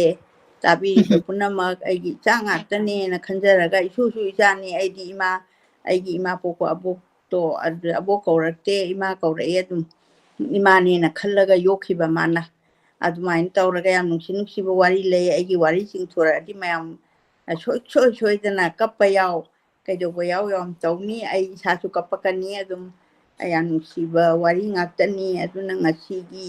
ꯇꯥꯕꯤꯔꯤꯕ ꯄꯨꯝꯅꯃꯛꯄꯨ ꯍꯌꯦꯡꯁꯦ ꯃꯥꯗꯔꯁ ꯗꯦꯅꯤ ꯑꯩꯈꯣꯏ ꯊꯣꯛꯑꯔꯣꯏ ꯍꯥꯏꯗꯅ ꯑꯩꯅ ꯄꯨꯝꯅꯃꯛꯄꯨ ꯑꯩꯅ ꯃꯪꯒꯣꯜ ꯄꯤꯖꯔꯤ ꯇꯧꯔꯨꯕ ꯊꯕꯛꯇ ꯃꯥꯏ ꯄꯥꯛꯄ ꯑꯣꯏꯕꯤꯌꯨ ꯍꯥꯏꯗꯅ ꯑꯗꯨꯃꯥꯏꯅ ꯏꯁꯣꯔꯒꯤ ꯃꯐꯝꯗ ꯍꯟꯅ ꯈꯨꯔꯨꯝꯖꯔꯤ ꯂꯣꯏꯅꯅ ꯑꯩ ꯑꯃꯨꯛꯀꯁꯨ ꯍꯟꯅ ꯚꯛꯇꯤ ꯀꯠꯆꯔꯤ ꯑꯗꯨꯗꯤ ꯉꯁꯤꯒꯤꯗꯤ ꯃꯇꯥꯡ ꯑꯁꯤꯗ ꯑꯩꯈꯣꯏ ꯄ꯭ꯔꯣꯒ꯭ꯔꯥꯝ ꯑꯁꯤ ꯂꯣꯏꯁꯤꯟꯖꯅꯕ ꯇꯧꯖꯔꯒꯦ ꯄꯨꯝꯅꯃꯛꯅ ꯍꯌꯦꯡ ꯍꯥꯏꯕ ꯅꯨꯃꯤꯠꯁꯤꯗ ꯑꯩꯈꯣꯏꯅ ꯐꯣꯡꯗꯣꯛꯇꯅ ꯊꯝꯕ ꯋꯥꯔꯣꯜꯁꯤꯡꯗꯨ ꯐꯣꯡꯗꯣꯛꯄꯤꯌꯨ ꯌꯥꯝꯅ ꯅꯨꯡꯁꯤꯅ ꯐꯣꯇꯣ ꯅꯝꯃꯤꯟꯅꯔꯒ ꯊꯥꯒꯠꯄꯤꯔꯛꯎ ꯇꯣꯝꯕ ꯀꯦ ꯇꯣꯝꯕꯅ ꯍꯦꯄꯤ ꯃꯥꯗꯔꯁ ꯗꯦ ꯍꯥꯏꯅ ꯏꯕꯤꯔꯛꯏ ꯖꯃꯨꯅꯥ ꯂꯥꯏꯁ꯭ꯔꯝ ꯅꯦꯅꯦ ꯌꯦꯡꯕꯤꯔꯤ ꯃꯅꯤꯁꯤꯡ ꯏꯃꯥ ꯑꯦꯟ ꯏꯆꯦ ꯈꯨꯔꯨꯝꯖꯔꯤ ꯍꯥꯏꯅ ꯏꯕꯤꯔꯛꯏ ꯁꯨꯃꯥꯏꯅ ꯇꯧꯗꯅ ꯃꯦꯃꯤ ꯅꯤꯡꯊꯧ ꯈꯣꯟꯖꯝ ꯃꯤꯅꯥ ꯀꯨꯃꯥꯔꯤ ꯌꯦꯡꯈꯣꯝ ꯕꯟꯗꯅꯥ ꯆꯥꯟꯕ ꯖꯨꯂꯤ ꯊꯥꯔꯦꯝ ꯑꯕꯦ ꯏꯕꯦꯝ ꯄꯤꯁꯛ ꯄꯃꯦꯂꯥ ꯑꯉꯣꯝ ꯀꯨꯕꯦꯔ ꯖꯣꯏꯃꯂꯥ ꯕꯤꯀ꯭ꯔꯝꯖꯤꯠ ꯕꯤꯃꯣꯂꯥ ꯃꯌꯥꯝ ꯌꯦꯡꯕꯤꯔꯤ ꯑꯌꯨꯞ ꯑꯂꯤ ꯄꯨꯝꯅꯃꯛꯄꯨ ꯊꯥꯒꯠꯆꯔꯤ ꯑꯗꯨꯒ ꯃꯥꯗꯔꯁ ꯗꯦꯒꯤ ꯋꯤꯁꯦꯁ ꯑꯁꯤꯅ ꯑꯩꯈꯣꯏꯒꯤ ꯉꯁꯤꯒꯤ ꯄ꯭ꯔꯣꯒ꯭ꯔꯥꯝ ꯑꯁꯤ ꯂꯣꯏꯁꯤꯟꯖꯔꯒꯦ ꯃꯊꯪꯒꯤ